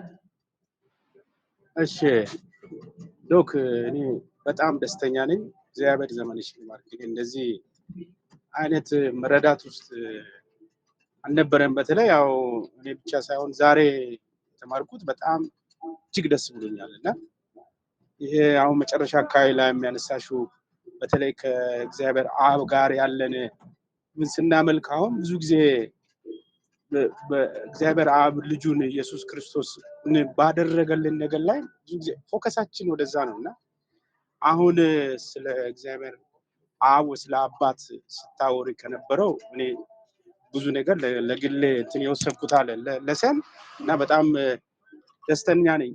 አንድ ግን እንደ ጥያቄ እንትን ሆነብኝ ያለው ምንድነው በእርግጥ የትሪኒቲ ጥያቄ ሳይሆን ኦንሊ ጂሰሶች ብዙ ጊዜ የመጀመሪያ ላይ ያለውን ይሄ ከዋነሱ ጋር አያይዘው ያችን ቨርስ ያነሱና እስራኤል ወይ ስማ አምላክ እግዚአብሔር አንድ ነው የሚለውን በቃ እንደ ፍላግ እንደ ባንዲራ wherever ፖስት ያደርጉታልና በምን እንዴት አድርገውት ተረድተው ነው እሱን የሚለውን እሷን ሐሳብ ብቻ ነው ቅድም መጀመሪያ በእንግሊዘኛ ነው ስታብራሪ የነበረው እንደ እሷን ነጥብ በአማርኛ እንደገና ብታረግልኝ ደስ ይለኛል። እጅግ በጣም ደስ ብሎኛል። በጣም ተባረክ በእውነት እኔ በጣም ረክቻለሁ። አሜን። እግዚአብሔር ይመስገን። alright, let's go back. oneness of God የሚለው አይደለ ምንድነው ዘዳግም ላይ ያለው ኮንፌስ የሚያደርጉት ኮንፌሽናቸው ነው። እስራኤል ሆይ ስማ እግዚአብሔር አምላክ አንድ አምላክ ነው፣ ከሱ በቀር ሌሎች አማልክትን አታምልክ የሚለው ነው አይደለ? ይሄ እንግዲህ ያው አሁን ወደዚህ እንኳን መተንተኛው ሳልገባ ብዙ ጊዜ ፎልስ ዶክትሪንስ ካያችሁ ሄረሲ ካያችሁ በአብዛኛው በመጽሐፍ ቅዱስ ውስጥ በአንድ ጥቅስ ላይ ነው የሚንጠለጠሉት። አንድ ጥቅስ ላይ የሚንጠለጠሉና በቃ the whole thing በዛ መተርጎም ነው የሚፈልጉት። hermeneutically this is wrong አይደለ? ስለ እግዚአብሔር እቺ ጥቅስ ብቻ አትነግረንም፣ ግን እግዚአብሔር አምላክ አንድ አምላክ ነው እና እሱን ብቻ አምልክ ተብሎ ለእስራኤላውያን በዚህ ኮንቴክስት የተነገራቸው ሌላ አንደርስታንዲንግ ስለነበራቸው የነበራቸው አንደርስታንዲንግ ምንድነው? በሁለት ስኮላርስ በሁለት ይከፈላል። ስኮላርስ ራሱ ይሄንን ሲተረጉሙት ይሄ ማለት ብለው ይተረጉማሉ አንዳንዶች። ይሄ ማለት እስራኤላውያን እግዚአብሔር አምላክን እንደ የእስራኤል አምላክ እንደሆነ አክኖሌጅ ያደርጉታል እና ሌሎች አማልክትንም ግን እሱን ታላቅ አምላክ አድርገው ሌሎች አማልክትን ያመልኩ እንደነበረ ወይም ይከተሉ እንደነበረ የሚያምኑ አሉ። አንዳንዶቹ ደግሞ አይደለም እነሱ የራሳቸው አምላክ ብቸኛ አምላክ እንደሆነ የሚያምኑና እሱን ብቻ ነው የሚያመልኩት። ግን ስቲል in both scholars ላይ ዲቪዥን ላይ ሌሎች አማልክት ግን አሉ የሚለው አንደርስታንዲንግ ግን አለ። ስለዚህ ለእስራኤላውያን ምንድነው እግዚአብሔር ያለው እያላቸው ያለው አንድ እውነተኛ አምላክ እኔ ብቻ ነኝ እያላቸው ነው ያለው። እውነተኛ አምላክ እኔ ብቻ ነኝ፣ ስለዚህ እኔን ብቻ አምልኩ እያለ ነው እያላቸው የነበረው። አሁን ይሄ it's not about numbers፣ ስለ numbers ሳይሆን who he is እየነገራቸው። ይሄ ነገር በተለያዩ አሁን ዘጻንቺ ምንድናት ዘዳግም ላይ ያለችውን ብቻ አውጥተው ይናገራሉ እንጂ ለምሳሌ the last sentence here, this theme of God's oneness and supremacy is echoed in passages such as በኤክሰደስ 20 ለምሳሌ ህጉ ራሱ ሲሰጥ አይደል እግዚአብሔር እኔ ብቻ ነኝ አምላክ እኔን ብቻ አምልክ ሲል ዛሬ እናያለን። አንደኛ ሳሙኤል ላይ ምዕራፍ 5 ላይ እናያለን። መዝሙር መጽሐፎች ላይ አይዛያ ላይ እናያለን። እና ህዝቡ ከሌሎችም ኔሽን ከሚዋሰውም ነገር እንደገና ደግሞ እግዚአብሔርም ጋር እየተገለጠለት እየመጣ ስለሆነ እግዚአብሔርን ከፍ አድርገው ሌሎችን አማልክት ስለሚይዙ ነው እኔ ብቻ ነኝ እውነተኛ አምላክ እኔ ብቻ ነኝ እያለ ሲነግራቸው እናያለን። ሶ ዲስ አሁን ብሉይ ኪዳን ላይ ሄዶ አንድ ጥቅስ ላይ ሄዶ እግዚአብሔር ብቻ አንድ አምላክ ነው ብቻ የሚለውን ነገር ማምጣት ይሄ ትሪኒቲን አለመቀበል ትክክል ነው ማለት the whole counsel of the Bible ነው መታየት ያለበት the Trinity idea እየተገለጠ የመጣው በደንብ እየተገለጠ የመጣው በአዲስ ኪዳን አይደል በክርስቶስ ኢየሱስ መምጣት ነው ምክንያቱም እስራኤላዊ ይሄንን ኮንፌስ ሲያደርግ ስለነበረ እስራኤላውያኖችም እኮ ኢየሱስን ለመቀበል በጣም ተቸግረው ነበር አይደል እኔ አምላክ ነኝ ሲል ከአብርሃም ገና ሳይፈጠር ነበርኩ ሲል እንደዚህ ሲል ይሳደባል ይያሉ አይደል ሊገሉት ሁሉ ያሉት ይሳደባል ይሉት የነበረው እንደኔ አንድ አምላክ ነን ብለው ስለሚያምኑ ነበር ሶ አንዲት ጥቅስ ላይ ብቻ ተንተርሶ ስለ እግዚአብሔር አንድ አምላክነት ከማውራት ይልቅ the whole counsel of the Bible መታየታል ለኛ መልሳችን ሊሆን የሚገባው ነገር ምንድነው አንደኛ hermeneutically it is not right በአንድ ጥቅስ ላይ ዶክትሪን አይሰራም this is በጣም ፎልስ የሆነ ነገር hermeneutical ስለዚህ the whole መጽሐፍ ቅዱስ ምን ይላል the whole አይደል እግዚአብሔር በራሱን ገለጠ አይደል ክርስቶስ ሲመጣ ራሱን እግዚአብሔር እንዴት እንደገለጠ መንፈስ ቅዱስ እንዴት እንደተገለጠ በዛ ውስጥ ማሳየት እንችላለን so it is totally wrong hermeneutically wrong ነው biblically wrong የሆነ ነገር ነው ከመለስኩልህ ደረጃ ትክክል ነው ዶክ ተመልሶልኛል በጣም thank you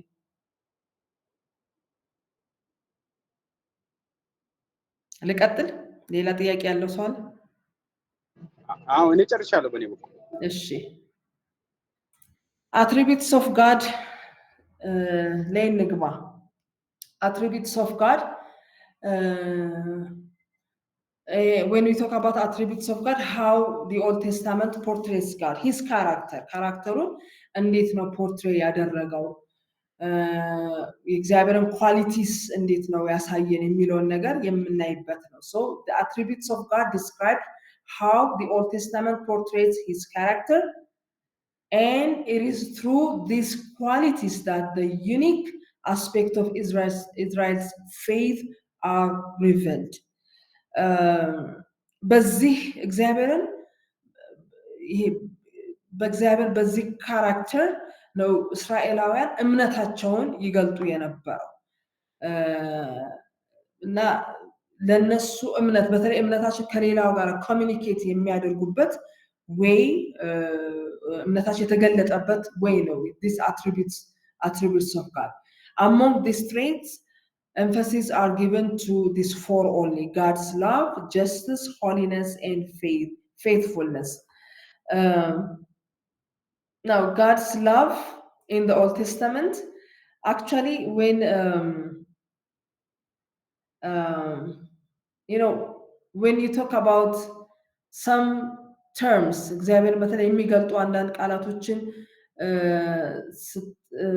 በብሉይ ኪዳን ላንጉዌጅ በሂብሩ ላይ ስትፈልጉ ማታገኙአቸው በብዛት ጥቅም ላይ ሲውሉ ማታገኙአቸው አሉ በአዲስ ኪዳን ላይ ደግሞ ስትመጡ በጣም በብዛት የምታገኙአቸው አሉ እና one of them is love የሚለው ቃል the Old Testament portrays God as God of love እንዴት የሚለው ነገር ይሄን ነገር በደንብ ክሊርሊ ማየት ካልቻል openly ልክ አዲስ ኪዳን ላይ እንደምናገኘው ላናገኘው እንችላለን for example during Israel's suffering in Egypt he showed compassion and pity revealing his character and binding Israel to his love in that action ልክ እግዚአብሔር እስራኤላውያን ዲሊቨር ለማድረግ በሄደበት ጊዜ ላይ ለአባቶቻቸው የገባውን ቃል አስታውሼ መጣሁ ይላል ግን throughout their history when they go back and ይሄንን ሪኮል ሲያደርጉ ይሄንን ሪሳይት ሲያደርጉ ይሄንን እምነታቸውን የሚገልጡበት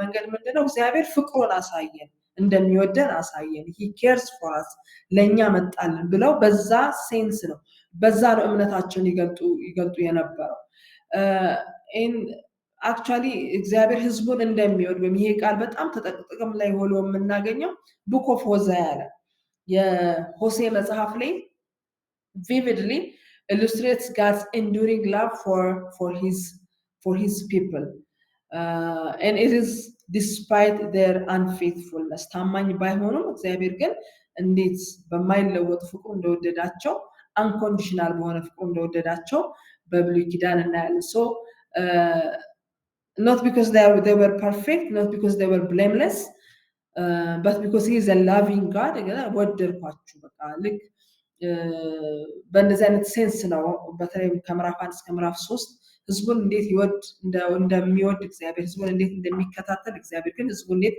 ታማኝ እንዳልሆነለት ማየት እንችላለን። Rowley in his book notes that while Hosea emphasized God's grace and mercy, this idea traces back to the Exodus, particularly in passages like Exodus 34 verse 6. So it is not for him, for this scholar, what he's saying, that this idea of God,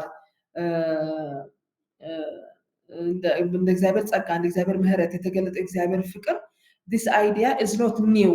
በኋላ በሆዜ ዘመን የመጣ ሳይሆን ከኤክሰደስ ጀምሮ የነበረ እግዚአብሔር ለህዝቡ ያሳየው የነበረው እንደነበረ ይናገራል። Hosea, however, deepened this understanding, declaring the steadfastness of God's love through his own painful experience and urging Israel to respond with loyalty and devotion. So እግዚአብሔርን ፈርተውት ጠፋችኋለሁ ጀጅመንት ይመጣል ተመለሱ የሚል በዛ ፍርሃት ሳይሆን በተለይ ሆሴ እግዚአብሔርን ፍቅር እያሳያቸው የሚወድ አምላክ ስለሚወዳቸው ተመለሱ የሚልን መልእክት ነው ይዞላቸው ይቀርብ የነበረውና ብዙ ጊዜ ፕሮፌትስን እንደዚህ አይታዩም። በብሉይ ኪዳን ያሉ ፕሮፌትስ ፕሮናውንስ ሲያደርጉ የሚታዩ ጀጅመንትን ስለሆነ ዋርኒንግ ጀጅ ስለሚያደርጉ በእንደዚህ አይነት መልኩ አይታዩም። ግን እግዚአብሔር ለረጅም ዓመታት ህዝቡን ይጠራ ነበር። ፎር ኤግዛምፕል እግዚአብሔር ለዳዊት ከገባው ቃል የተነሳ የኖርዘርን ፓርቱን 10ን ነገድ በአሴራውያን ካጠፋ በኋላ ሁሌ ለአሴራውያን የሆነውን ነገር እየጠቀሰ ለ100 ዓመት ያክል ይሁዳን ለምኗል። እግዚአብሔር 100 ዓመት የተለያዩ ነቢያትን በመላክ ተመለሱ የሚል ጥሪ ለዳዊት የገባውን በማክበር ማለት 100 ዓመት ተሰጥቷቸው ነበር። በአሴራውያንና በባቢሎናውያን ምርኮ መካከል ኦልሞስት 100 ዓመት አለና ያን ሁሉ ነገር ተናግሮ እግዚአብሔር አልሰማ ስላሉት እንደ አሶር አጠፋቸዋለሁ ብሎ በባቢሎናውያን ከ100 ዓመት በኋላ ሲያጠፋቸው የሚያይ so even the prophets communicated his love.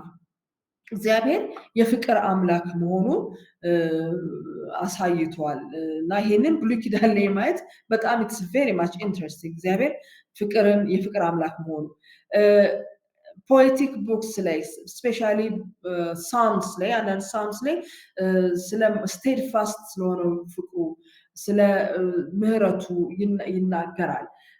one of the idea, the term ብሉይ ኪዳን ላይ በፍጹም የማናገኘው ቃል grace የሚለው ቃል እና እኔ እንደውም I wanted to write my paper on this እግዚአብሔር grace በብሉይ ኪዳን በሚለው ላይ መጻፍ ፈልጌ ነበር እና አስተማሪ ነው የከለከለኝ። you will be suffering አታገኝም። ምክንያቱም grace ከሚለው ይልቅ loving kindness ሐሰድ የሚለው more እግዚአብሔር በቃ ይሄ loving kindness ፍቅሩ ነው እንጂ ጸጋው የሚለው ነገር በብዛት የለም። ግን አንዳንድ የሂብሩ ስኮላርስ ግን እነኚህ ተርሚኖሎጂን ባናገኝ ሴንሱ እንዳለ ግን ያሳያሉ። በፕሮፌቲክ ቡክስ ላይ በፖኤቲክ ቡክስ ላይ እንደገና ኢቭን በሂስቶሪካል ቡክስ ላይ እግዚአብሔር ፍቅሩን ባደረጋቸው ነገሮች አሁን 100 ዓመት ይሁዳን መለመኑ ተመለሱ ብሎ 100 ዓመት ይሁዳን መታገሱና መለመኑ እግዚአብሔር ፍቅሩን የገለጠበት እንደሆነ እናያለን። ሁለተኛው attributes justice ነው። Though God is portrayed as a saving God in Exodus, the Old Testament does not always present him in that way. At times he delivered Israel, but at other times the prophets foretold judgment when the nation failed to reflect his character and allowed evil to flourish. So whenever they never responded to his የፍቅር ልመናውን ባልሰሙት ጊዜ ግን ወደ ፍርድ እንደሚሄዱ ግን ማየት እንችላለን። ወይ ወደ ፍርድ እንደሚፈርድባቸው ማየት እንችላለን። For my personal reading, I'm reading ማላካይ የመጨረሻውን የሚልኪያስን መጽሐፍ እያነበብኩ ነውና እዛ ላይ ከምርኮ በኋላ የተጻፈ መጽሐፍ ነው አይደለ? ከምርኮ በኋላ እግዚአብሔር ቃሉን ጠብቆ ከባቢሎን መልሷቸው መጨረሻ ላይ የተጻፈ መጽሐፍ ነው እና እዛ መጽሐፍ ላይ ግን አሁንም እግዚአብሔር ፍርድን ሲናገር እናያለን። አባት ከሆንኩ መፈራቴ የታለ? አምላክ ከሆንኩ መከበሬ የታለ? በዚያ አላከበራችሁም፣ በዚያ አላከበራችሁም እያለ ጀጅመንትን ሲናገር እናያለን። ግን አት ሴም ታይም እግዚአብሔር በዛ ጀጅመንት ውስጥ ግን ስለሚመጣው መሲህ ስለሚመጣው አዳኝ ደግሞ ትንቢትንም ሲናገር እናያለን። ሶ ዴርስ ጀስትስ፣ እግዚአብሔር የጀስት አምላክ ነው። ጀስትስ እንዳለ ማየት እንችላለን። በዚህ በደንብ በተለይ በብሉይ ኪዳን ፕሮፌቲክ ቡክስ ላይ በደንብ ተገልጦ እናየዋለን። This was not merely God's displeasure, but an expression of his moral nature and love. Actually, judgment, when justice, it is part of or maybe expression of God's moral nature and love. እግዚአብሔር የፍቅር አምላክ ስለሆነ እግዚአብሔር ሞራሊ በጣም አፕራይት የሆነ አምላክ ስለሆነ ነው ጀስቲስንም የሚያመጣው አይደል? ጀስቲስ ባይኖር የእግዚአብሔርን ፍቅር መረዳት ያቅተናል። ጀስቲስ ባይኖር የእግዚአብሔር ሞራል ስታንዳርድ መረዳት ያቅተናል። ሶ it is not merely God's displeasure, እግዚአብሔር ደስተኛ ስላልሆነ ብቻ ህዝቡ ላይ የሚያመጣው ቁጣ ሳይሆን እግዚአብሔር የፍቅር አምላክ ስለሆነ እግዚአብሔር ደግሞ ሞራሊ ምንም ኢቭል የሌለበት አምላክ ስለሆነ ያንን ሞራል ኔቸሩና ፍቅሩን የሚያሳይበት ወይ ነው። Since true well-being depended on obedience to his will. So እግዚአብሔር ደህና ናችሁ ወይም ደህና ትሆናላችሁ፣ መልካም ይሆንላችኋል፣ ትባረካላችሁ የሚለው በፈቃዱ ታዘን ስንል ያ ትሩ የሆነ ብሌሲንግ የሚመጣው ወይም ደግሞ እውነተኛ የሆነ ዌልቢንግ ሰው ሊያገኝ የሚችለው እግዚአብሔር ሙሉ ለሙሉ ለእግዚአብሔር ሲገዛና ሲታዘው that justice should be there. Justice should be there. አንዱ እግዚአብሔርን እግዚአብሔር የሚያደርገው ጀስት አምላክ መሆኑ እና ጀስት አምላክ መሆኑ ኃጢአትን ደስተኛ ለመሆኑ ብቻ ሳይሆን ፒውር የሆነ አምላክ፣ ንጹህ የሆነ አምላክ፣ ኢቭል እሱ ውስጥ የሆነ አምላክ፣ የፍቅር አምላክ፣ ሞራሊ በጣም አፕራይት የሆነ አምላክ እንደሆነ የሚያሳይ ነው። If God were indifferent, justice ባይሆን እግዚአብሔር he would not be the God of love, የፍቅር አምላክ አይሆንም ነበር አይደለ? እነኚህ ሁለቱን ብዙ ጊዜ ማስታረቅ ይከብደናል። እኛ በተለይ በዚህ ዘመን ያለን ሰዎች አሁን በዚህ ዘመን ፍቅር የሚባለው ነገር በፍጹም ከዲሲፕሊን ጋራ ከኮሬክሽን ጋራ ራሱ አብሮ ማስታረቅ የማይችሉ ሰዎች አሉ። አሁን ኮሬክት ስታደርጓቸው ሰዎች ቶሎ ሄደው አትወጂኝም ማለት ነው አትወደኝም ማለት ነው ጋር የሚሄዱት። ልጆች ዲሲፕሊን ሲደረጉ ኮሬክት ሲደረጉ ወላጆቻቸው ሲቀጧቸው ቶሎ የሚሰማቸው አለመወደድ ነው። ግን ትሩ ላይፍ እያደጉ ማቹር እያደረጉ ሲመጡ ግን ዋን ዌይ ኦፍ በቃ ልጆቻችን መውደዳችንን የምንገልጥበት አንዱ መንገድ ምንድነው? ሲያጠፉ ኮሬክት ማድረግ አይደል? ማስተካከል፣ መመለስ፣ ይሄ በቃ ትክክለኛ ነገር እንዲለው ማድረግ that is part of የእግዚአብሔር ፍቅሩን የሚያሳይበት ወይ ነው ማለት ነው። ሶ እግዚአብሔር just God ባይሆን ኖሮ የእግዚአብሔርን ፍቅር በደንብ መረዳት ያቅተን ነበር። ሶ ይሄን ሁለቱን ማየት አለብን። አሁን አዘ ፓስተር አዘ ሚኒስተር ኦፍ ጋድ ቸርች ውስጥ በጣም ፌስ የምናደርጋቸው ነገሮች ይሄን ሰዎችን ዲሲፕሊን ካረግን ትንሽ ጠንከር ያለ ትምህርቶችን ካመጣን ተመለሱ የሚል ኮሬክሽን ምናምን ነገር እንትን ካለን በቃ እሱ የፍቅር ሰው አይደለም። ግን በቃ ሶፍት የሆነ በቃ አይ ላቭ ዩ የሚል እያጠፋም ሰው ዝም ብሎ የሚያሻሽ ሰው ግን የፍቅር ሰው ነው ይባላል። ነው ግን ጀስቲስም ዲሲፕሊንም ኮሬክሽንም ፍቅር የሚታይበት እግዚአብሔር ፍቅሩን ያሳየበት። Therefore, the hardship Israel faced were intended to draw her back to his path, just as deliverance had been. So እግዚአብሔር ዲሊቨር አድርጎ ህዝቡን ወደ ራሱ እንዳመጣው እግዚአብሔር ደግሞ ጀስቲስን ወይ ጀጅመንትን እነኚህ ሰዎች ላይ በማድረግ እግዚአብሔር ወደ ራሱ ማምጣት ነበረ የፈለገው። ኃጢአታቸውን ጀስት ሆኖ ጻድቅ አምላክ ሆኖ ኃጢአታቸው ላይ ዲሲፕሊን ሲያደርጋቸው ዓላማ ምን ነበር? ወደሱ እንዲመለሱ፣ ሊያጠፋቸው አልነበር። ልክ እኛ ልጆቻችንን ልናጠፋ እንደማንቀጣቸው ማለት ነው።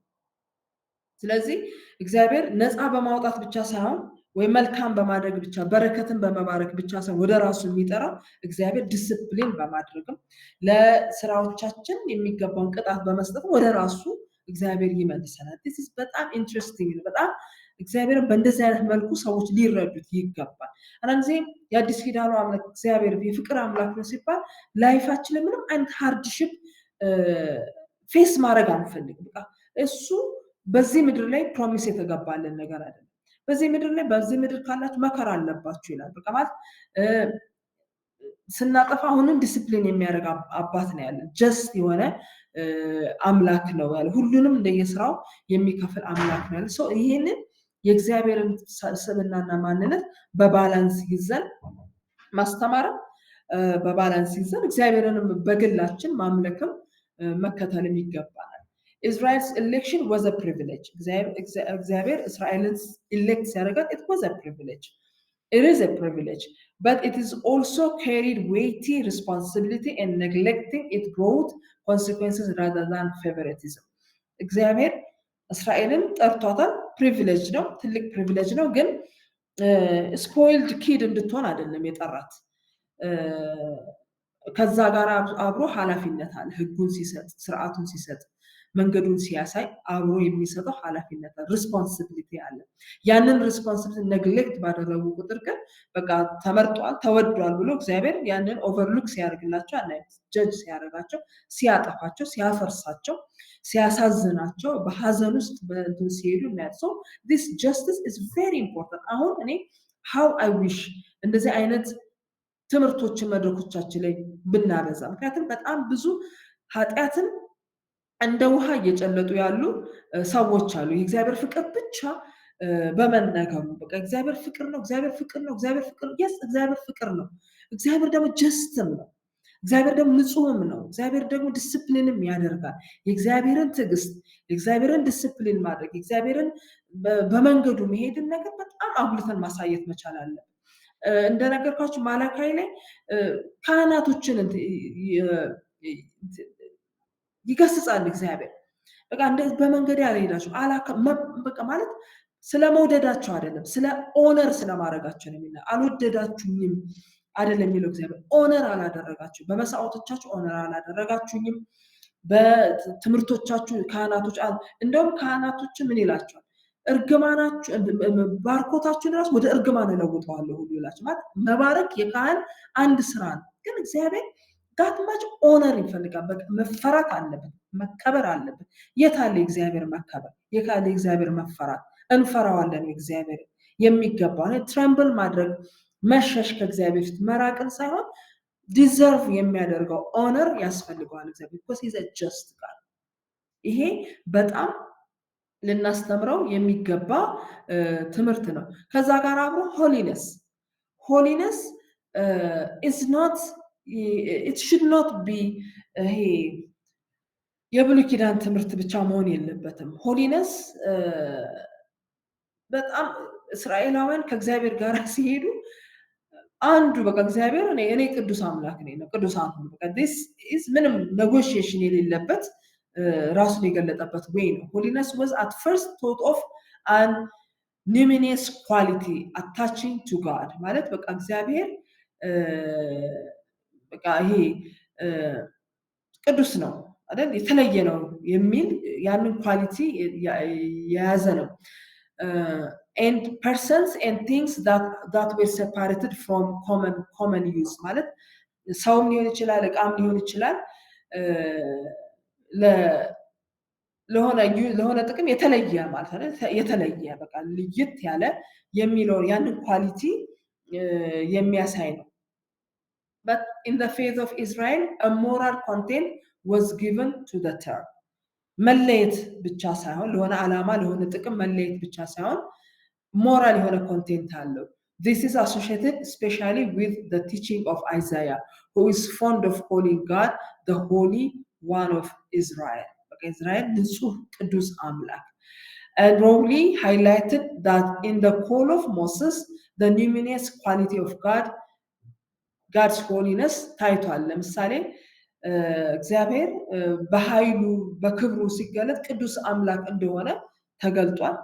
እግዚአብሔር ደግሞ በሞራል ኮንሲደሬሽን በጉድነሱ በመርሲው ሲገለጥ ደግሞ እግዚአብሔር ቅዱስ አምላክ እንደሆነ ታይቷል እና ዲስ ቱ ኬም ቱጌዘር እግዚአብሔር ልዩ አምላክ ነው፣ ኃያል አምላክ ነው፣ የተለየ አምላክ ነው፣ ንጹህ አምላክ ነው። እንደገና ደግሞ እግዚአብሔር ቅዱስ ነው ደግሞ ስል ሂዝ ጉድ ነው፣ በቃ መልካም ነው፣ ንጹህ ነው። እሱ ዘንድ ምንም አይነት ኢቪል የለም፣ ቅዱስ አምላክ ነው።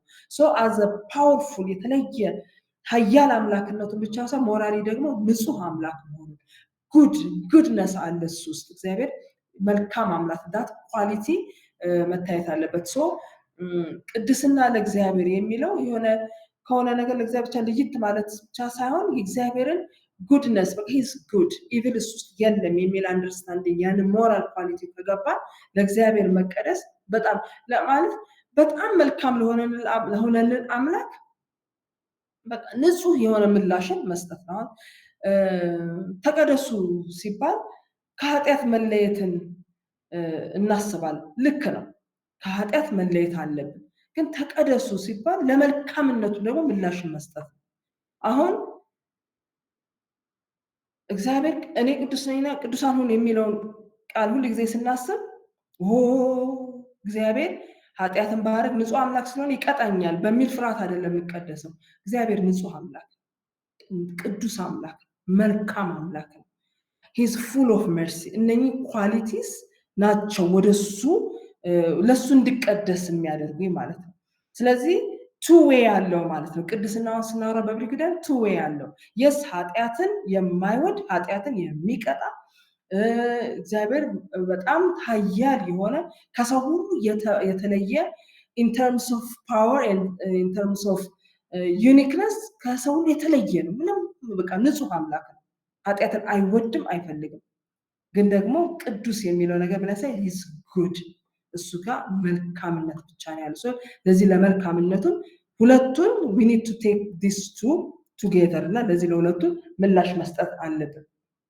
There is a moral quality in the holiness of God as well as the numinous quality which communicates itself to the very ground on which Moses stood. ኤክሶደስ 3:1 ላይ ትዝ ይላችኋል። እግዚአብሔር በቁጥቋጦ ውስጥ ለሙሴ ሲገለጥለት ምንድነው ባለው የቆምኩበት ስፍራ ቅዱስ ነውና አይደል በቃ ጫማን አውልቅ ነው የተባለው እና ምንድነው በቃ ይሄ ንጽህና አይደል ወደ እግዚአብሔር ሲቀርብ ያለው ንጽህና ሉሚነስ የሆነ ኳሊቲውን የተለየ መሆኑን የሚያሳይ ነው። ግን ሞራል ኳሊቲ ደግሞ እዛ ውስጥ አለ። እዛ ሞራል ኳሊቲ ምንድነው? ለአባቶቻቸው የገባሁትን ቃል አስቤ መጣሁ ልልክ ነው። ዛት ጉድነስ የሚያስብ እግዚአብሔር፣ የህዝቡን ጩኸት የሚሰማ እግዚአብሔር that part of that quality is also በሆሊነስ ለሙሴ በተገለጠ ሆሊነስ ውስጥ ሲታይ እናያለን። የመጨረሻው ፌዝፉልነስ ነው። ስለ እግዚአብሔር መልካምነት ወይም ታማኝነት ስለ ፌዝፉልነስ በብሉይ ኪዳን ላይ ብዙ ጊዜ ሲገለጥ ኤምፋሳይዝ የሚያደርገው ወይ ፖርትሬ የሚያደርገው ምንድነው? ወይም እሱ የሚገልጠው እንዴት ነው? as consistent, reliable and never arbitrary in character ማለት በስብዕና በባህሪው በማንነቱ በቃ ሪላያብል ነው። ነገ ሐሳቡን የማይቀይር ነው። ኮንሲስተንት ነው።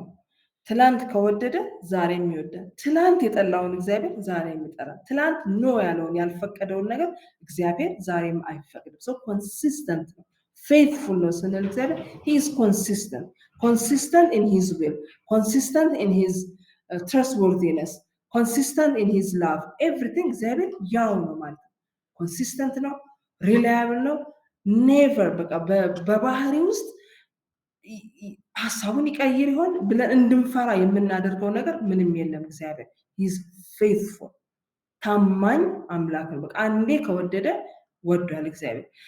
ኢቭን ስለ ስጦታዎች በአዲስ ኪዳን ስናገር እግዚአብሔር በቃ አይጸጸት፣ አንዴ ከሰጠ ስጦታ ይሰጣል። አሁን ሰዎች እግዚአብሔር ስጦታ የሚሰጣቸው ሰዎች የሆነ የኃጢአት ልምምድ ውስጥ በተለይ ሲሄዱ ሲሞክሩት አለች አሁን ስለዚህ እግዚአብሔር በቃ እንትን ነው ምንም እያለ አይደለም፣ ኃጢአት የለም ምንም እያለ አይደለም። ይቀጥል። ልክ ትዝ ይላችኋል ሳምሰን ሳምሰን ልክ እንዳደረገው ማለት ነው። ሳምሰን ይሄድና የፈለገውን አድርጎ ሲሞክር አለ አሁን ሲል መጨረሻ ላይ ግን ያን ሁሉ ነገር እንዳጣው እናያለን። እግዚአብሔር በስጦታ የሚጸጸት አምላክ አይደለም። አንዳንድ ጊዜ በጣም በማይሆን ላይፍ ውስጥ ሁሉ እየሄድን ብዙ ነገር እግዚአብሔር ሲሰራ እናያለን። ግን እግዚአብሔር ያ ማለት እግዚአብሔር ከመንገዳችን ጋር ግን ተስማምቷል ማለት አይደለም። ግን ታማኝነቱን በተመለከተ ግን ስናይ እግዚአብሔር ሀሳቡን እንደ እንትን የሚቀያየር አይደለም። በሁለት ዓመት ጊዜ ውስጥ ሀሳቡን አይቀይርም። አንዳንዶች በሁለት ወር የማይፈጅባቸው ሀሳብ ሲቀይሩ፣ እግዚአብሔር ግን እንደዛ ሪላያብል የሆነ አምላክ ነው። አንላይክ ሂውማን ፊክልነስ God's action are trustworthy and his nature does not change. As affirmed in Malachi 3:6. Malachi 3:6 ላይ For I the Lord do not change, therefore you, O children of Jacob, have not perished.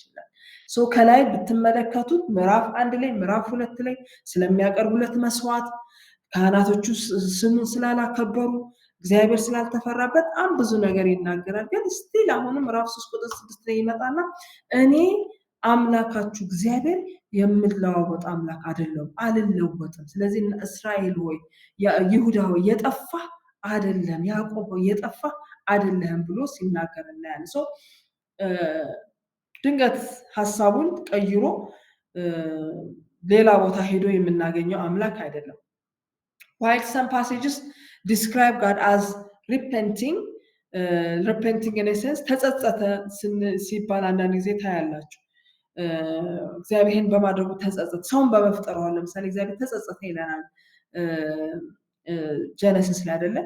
While some passages describe God as repenting, this does not suggest fault or moral weakness. ይሄ ሞራል ዊክነስን እንደኛ ተጸጸትን ሲባል የሆነ አንድ ነገር ተላልፈን ነው ያንን የሚያሳይ አይደለም። እግዚአብሔር ጋር ሲመጣ rather such expression are ይሄ አንትሮሞርፊክ የሆኑ ናቸው። ሰው ለሰው የእግዚአብሔርን ፊሊንግ የተገለጠበት ወይ ነው እንጂ እግዚአብሔር ሀሳቡን ቀየረ ወይ ነው እግዚአብሔር አጠፋው እኮ ተሳሳትኩ እኮ እያለ አይደለም እግዚአብሔር ይህንን ሲል። And this also is indicating that God may alter his course of action in response to human failure or repentance. እግዚአብሔር በሰዎች ውድቀት ወይም ደግሞ በሰዎች ንስሐ አደርጋለሁ ያለውን ነገር ዊዝድሮ ሲያደርግ እናያለን። አደርጋለሁ ያለውን ነገር ዊዝድሮ ሲያደርግ እግዚአብሔር ተጸጸትኩ ብሎ በተለይ ይህንን ቃል ተጠቅሞ ዊዝድሮ አደረገ ማለት መጀመሪያ ያለው ነገር እግዚአብሔር ትክክል አልነበረም፣ ዊክ ነው፣ ኢቭል አለ እግዚአብሔር ውስጥ ማለት ግን አይደለም። የሰው ሁኔታ ግን ሲለዋወጠው እናያለን። ለምሳሌ እገልሃለሁ ብሎ ሕዝቅያስ ጋር መጥቶ ንስሐ ሲገባ 15 ዓመት ዕድሜ ሲሰጠው ታዩታላችሁ አይደለ? ሰዎች ሲመለሱ ወይም ደግሞ ሰዎች ከውድቀታቸው ከሂውማን ፌለሪቲ የተነሳ እግዚአብሔር አላደርግም ያለውን ነገር ሲያደርግ እናያለን። But this is not never out of inconsistency within himself. በራሱ ውስጥ ግን የሚለዋወጥ ሀሳብ ግን ስላለው አይደለም እግዚአብሔር። እግዚአብሔር ፌትፉል ነው ስንል አይለዋወጥም። በተለይ in his character የሚለዋወጥ ሀሳቡን የሚቀይር አምላክ እንዳልሆነ ማየት እንችላለን። እነኚህ አራቱ very important characteristics of attributes of God ናቸው። ሌሎችንም ማውጣት እንችላለን። እነኚህን ሞር ሰሌክት ያደረኩት ሌሎች ማቴሪያሎችም አክቹዋሊ እነኚህን ሲጠቀሙ አይቻለው። ሌሎች ኮርሶችም ሌሎች ትምህርት ቤቶችም ሞስትሊ ቢኮዝ እነኚህ ነገሮች በብሉይ ኪዳን ላይ ነግሌክት ስለሚደረጉ ባይ ዲፎልት ብሉይ ኪዳንን ስናስብ ቶሎ ሀሳባቸው ወደዚህ ስለማይመጣ እነኚህ ላይ ብለናል። አትሪቢዩትስ ብለን ብዙ ጊዜ ስናስብ ሲስተማቲክ ቴዎሎጂ ላይ ያሉት ኦምኒሸንት ኦምኒፕሬዘንት ምናምን የሚሉት ላይ ሞር የምናተኩረው፣ ግን እነኚህ ሞር እግዚአብሔርን በጣም በተለያየ ማንነት በደንብ የሚገልጹ ሆነው ስላገኘኋቸው ታይም የለኝም። ግን ቴዎሎጂ ኦፍ ክሪኤሽንን ዛሬ እንድናይ ፈልጌ ነበር። ኢትስ ኦኬ ኔክስት ዊክ እሱን እናያለን። ከዚህ በላይ አላስመሻችሁም። ጥያቄ ግን ካላችሁ እድል ልስጥ።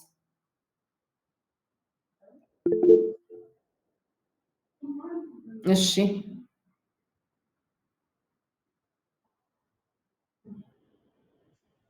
እጅ ያነሳ ኦኬ ለኔ ነው እሺ እዚህ ጋር ኦኬ አመሰግናለሁ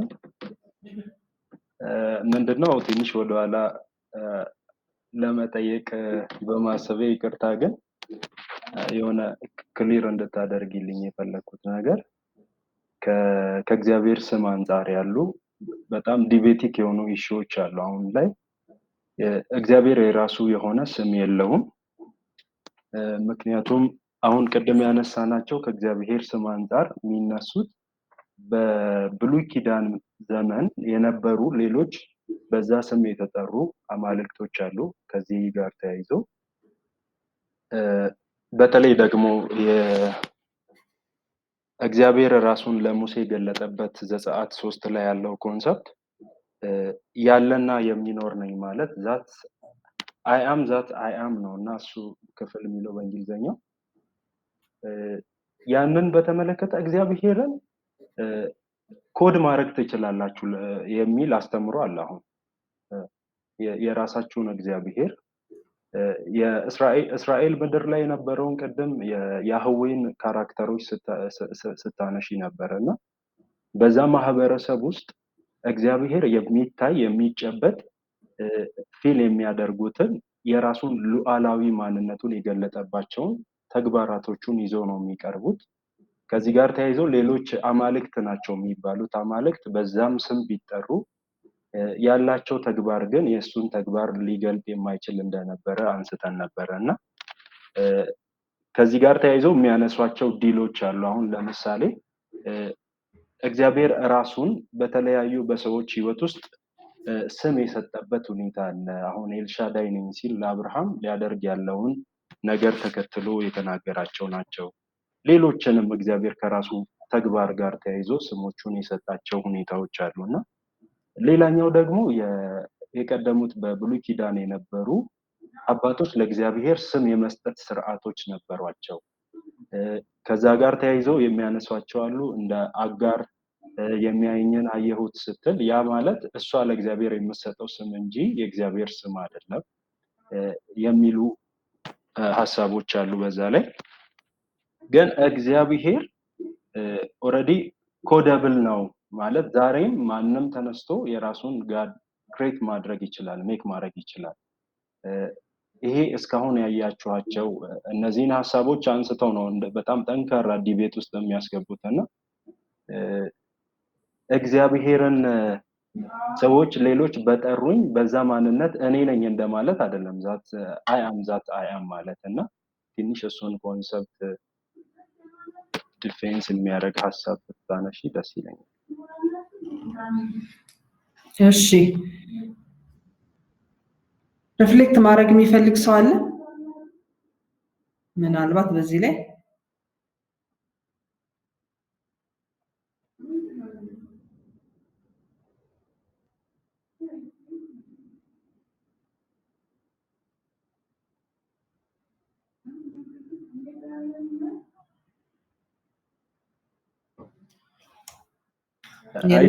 አይ ቲንክ ጥያቄ ግልጽ ነው አይደል ግልጽ ነው ተማሪዎች ሌሎቻችሁ ግልጽ ነው እሺ ኦኬ ቴንክ ዩ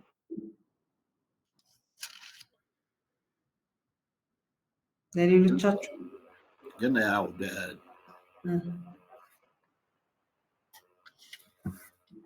ግን ምንድነው እንትን ትንሽ ማንበብ ይፈልጋል አሁን እሱ ላለው ዝም ብሎ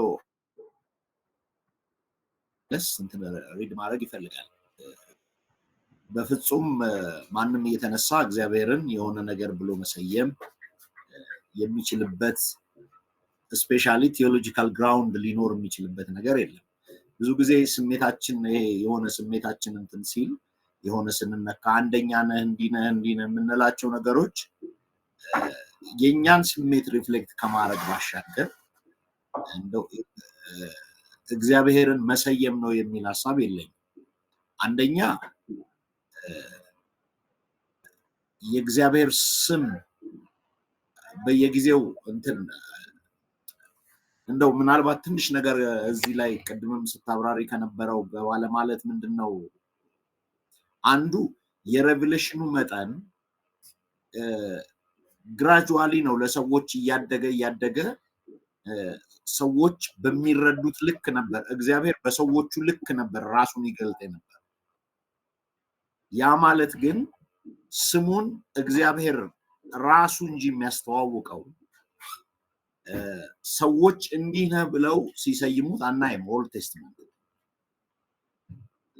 እኔ የሚገባኝ እሱ ሰዎች እንዲህ ነው ብለው ሳይሆን የሚሰይሙት እሱ ራሱ ቅድም እንዳልሽው ኤሎሂም ነበር፣ ያህዌ፣ አዶናይ ኢቭን ለግለሰቦች ሲገለጥ ራሱን የሚያስተዋውቀው ራሱ ነው።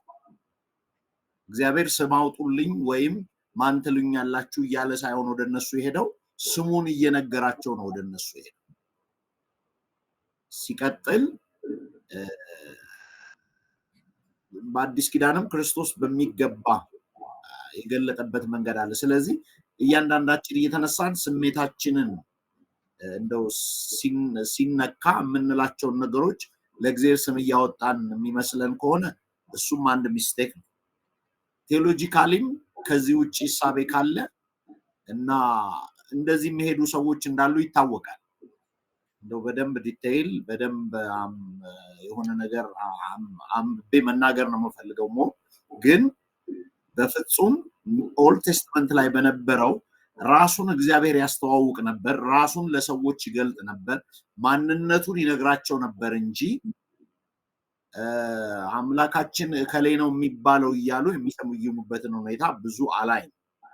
ብዙ ዲቴይል አልሄድኩም፣ ብዙ ዲቴይል እንትን አላልኩም። ግን ባነበብኳቸው እንደው በደንብ ተረዳሁ በምልበት ሁኔታ ኦልድ ቴስትመንት ላይ ራሱን ሪቪል አድርጎ ራሱን ይገልጥ የነበረው እግዚአብሔር ራሱ ነው ስሙን ይናገር የነበረው እንጂ ከሁኔታቸው ከኮንቴክስታቸው ይናገር የነበረው እንጂ ሰዎቹ እግዚአብሔር ከሌ ይባላል እያሉ ያወጡበት ኢትስ ሬር ኬዝ፣ ምናልባትም ካለ ሬር ኬዝ ነው።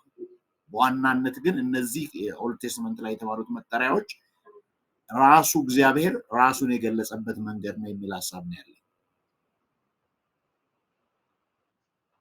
እሺ ቴንክ ዩ ፒተር። ሌላ ሰው አለ?